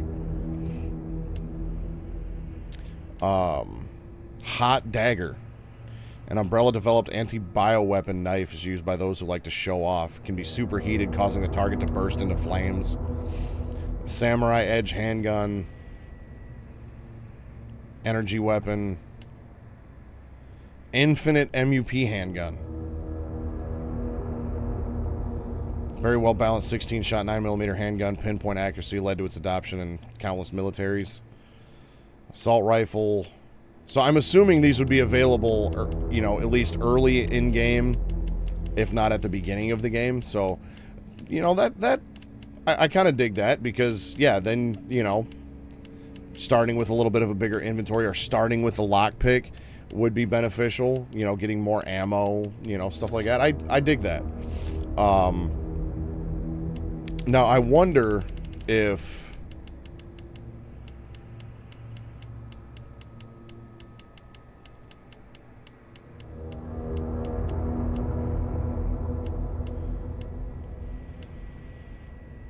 Okay, so because I completed the game on assisted or higher and standard or higher, that's where okay, that was just the model. So it doesn't look like there's any more like costumes that you can unlock. However, there are ones you can buy off the PlayStation Store. But anyway, what I was gonna say was this is a game I could see myself going back and playing again in a couple months from now. And this would be one of those entries in the series where if I'm just like, you know what, I kind of feel like playing a Resident Evil game, I might pick this one out of the series and play through it because it doesn't take forever. It's because it's a little more linear and not so puzzle based. You could play it for a little bit, take a break, come back to it, and not be completely lost. You know, like I was kind of with Resident Evil 1 and 2 after taking a break for a week. So this one fit right in so far with no problem. So pretty happy about that. Now, as I mentioned, I was going to play... I'm going to wrap this up because it's getting late. But as I stated, I was going to play Code Veronica next. And currently the only way to play the Code Veronica HD remaster that was done, I think in like 2008 or 2009, is on either a PS3 or an Xbox 360. I don't own an Xbox 360, but I do have a PS3. Now, PS3s are notorious for being difficult to use with a capture card. So I believe I have found a way that's going to work. Now, I have encountered some issues with my capture card as of late and actually carried into my setup today. And I'm not even using my PS3. So I need to pinpoint that problem. So I'm going to do some testing over the weekend, see if I can pinpoint that problem. I don't know if it's an HDMI cable. I've changed out my HDMI cables, so it doesn't seem like that. I don't know if maybe there's something wrong with my capture card now. But anyway, so the plan was to play Code Veronica on my PS3 next. But because of the way I'm going to have to set things up, I am going to pivot. And it's not going to be a one-off. The game that I'm going to play, let me look this up on how long to beat. I believe it was only like 6 hours. So this will hopefully be just another 2-stream game. So I guess it'd be like a 2-off rather than a 1-off. Unless it just absolutely, you know, sucks, then I won't play it anymore. But it's 5.5 hours on how long to beat. And I actually picked this game up while Grim and I were out game hunting last time. And it looked like a game that was possibly so bad that I'm like, I have to play this. And it's another PS3 game. There was a PC port for it, but it was released on PC, PS3, and Xbox 360 in 2008.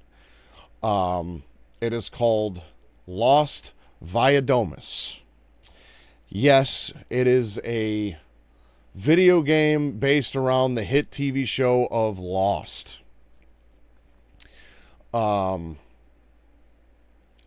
might be doing some game hunting here in the next couple of weeks, but I'm not going to have time to go tomorrow. That's for damn sure.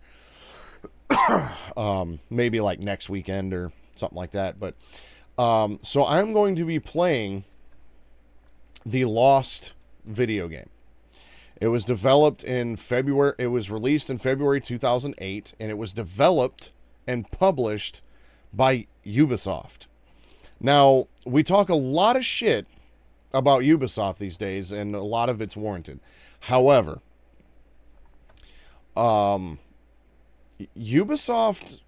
in the 2000s, they kind of slapped. They had some good stuff. So this Lost video game, it says the player is cast as a previously unseen survivor that is not in the TV show. And it says, it's kind of funny. I was looking this up today, so I plan on starting this Sunday night. And so what's funny about this is the first two sentences. It says the player is cast as a previously unseen survivor, Elliot Maslow, a photojournalist with amnesia. Gameplay involves Resident Evil style fetch quests and puzzle solving. So I'm taking a break from Resident Evil to play a game that has Resident Evil style gameplay, apparently. So that was kind of funny.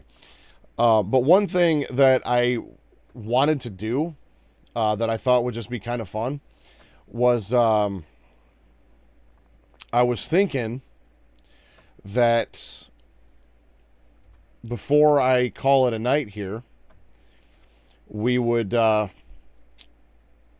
check out the trailer for this Lost video game, because I found the official launch trailer from Ubisoft. So I got it loaded up and ready to go. So let's check out the trailer of this game that I'll be getting into on Sunday night.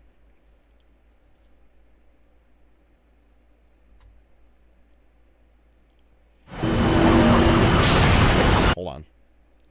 Need to change my audio playback device.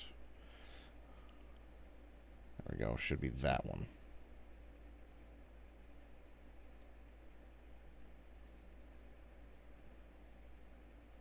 Me? Okay. Yep, we're good. All right.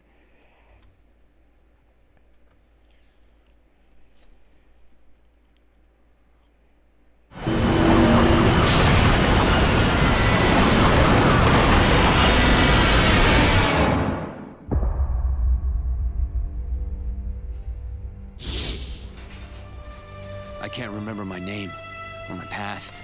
It's all gone. Look out! The wing is breaking apart! Do you know me?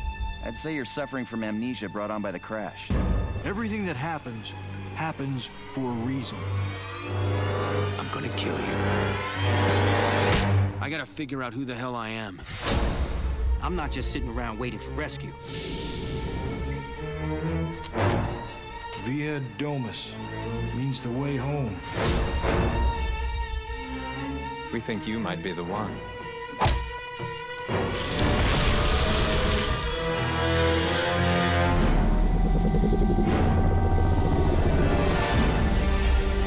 I don't know everything yet. But it's coming. Where do you think you're going? What's going on? I was able to decrypt your laptop. I found that you have very good reasons to That is forget. not Saeed. Who are you That is people? not the right Your guy. image is a lie. I think everything you've said is a lie.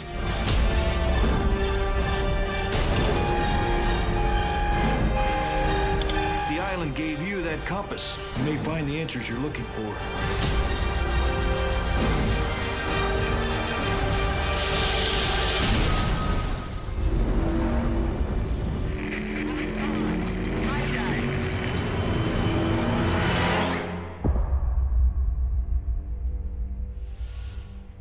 So, like I said, 2008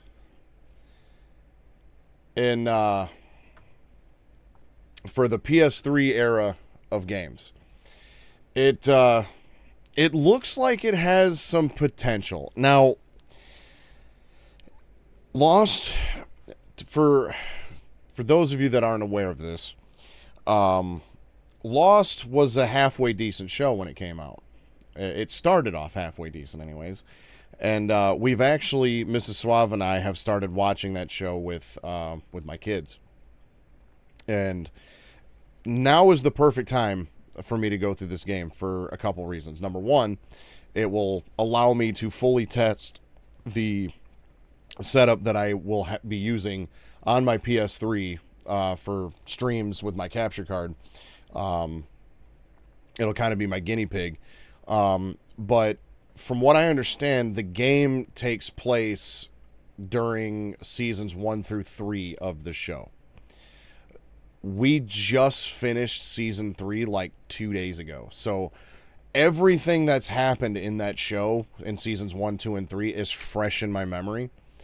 So by going through and playing a video game that is based on that TV show, in those particular seasons, now is the perfect time for me to do it. So I'm going to take a small break from Resident Evil, now 4 games in, to play this game. And so we had started, I didn't even know this game existed, to be honest with you. And so we started, Grim and I went out game hunting, and we were already maybe 2 seasons deep into the show, and I was browsing the PS3 section at my local disc traders, and I'm like, this is probably going to be terrible. And I'm like, I have to play this. And so then when I discovered that it was, takes place on seasons 1 through 3, and we had just finished season 3, and I'm just wrapping up Resident Evil 3, I'm like, this is the perfect time to do this. And so How Long to Beat has it at 5.5 hours. So the plan is to do this Sunday night and Monday night, and get through that game. And then the following weekend, the weekend after Christmas, it'll probably be another Sunday night, Monday night. I will do Code Veronica X, the HD remaster on the PS3. And I'm going to try to finish that game up before my holiday break is over. So after the week of New Year, I may throw in, maybe some streams during the day, or like Grim, he's always Thursday or Tuesday, Wednesday, Thursday. I might maybe start Code Veronica at 8:30, 9 o'clock, and then stream up until his start time at 11:30. I'm just going to kind of play that one by ear, because that is another one of the lengthier Resident Evil games, if memory serves correct. Let's see here. Resident Evil Code Veronica X, it's 11.5 hours. So it's not super long, but on a 1 day a week basis, that would take me probably about a month.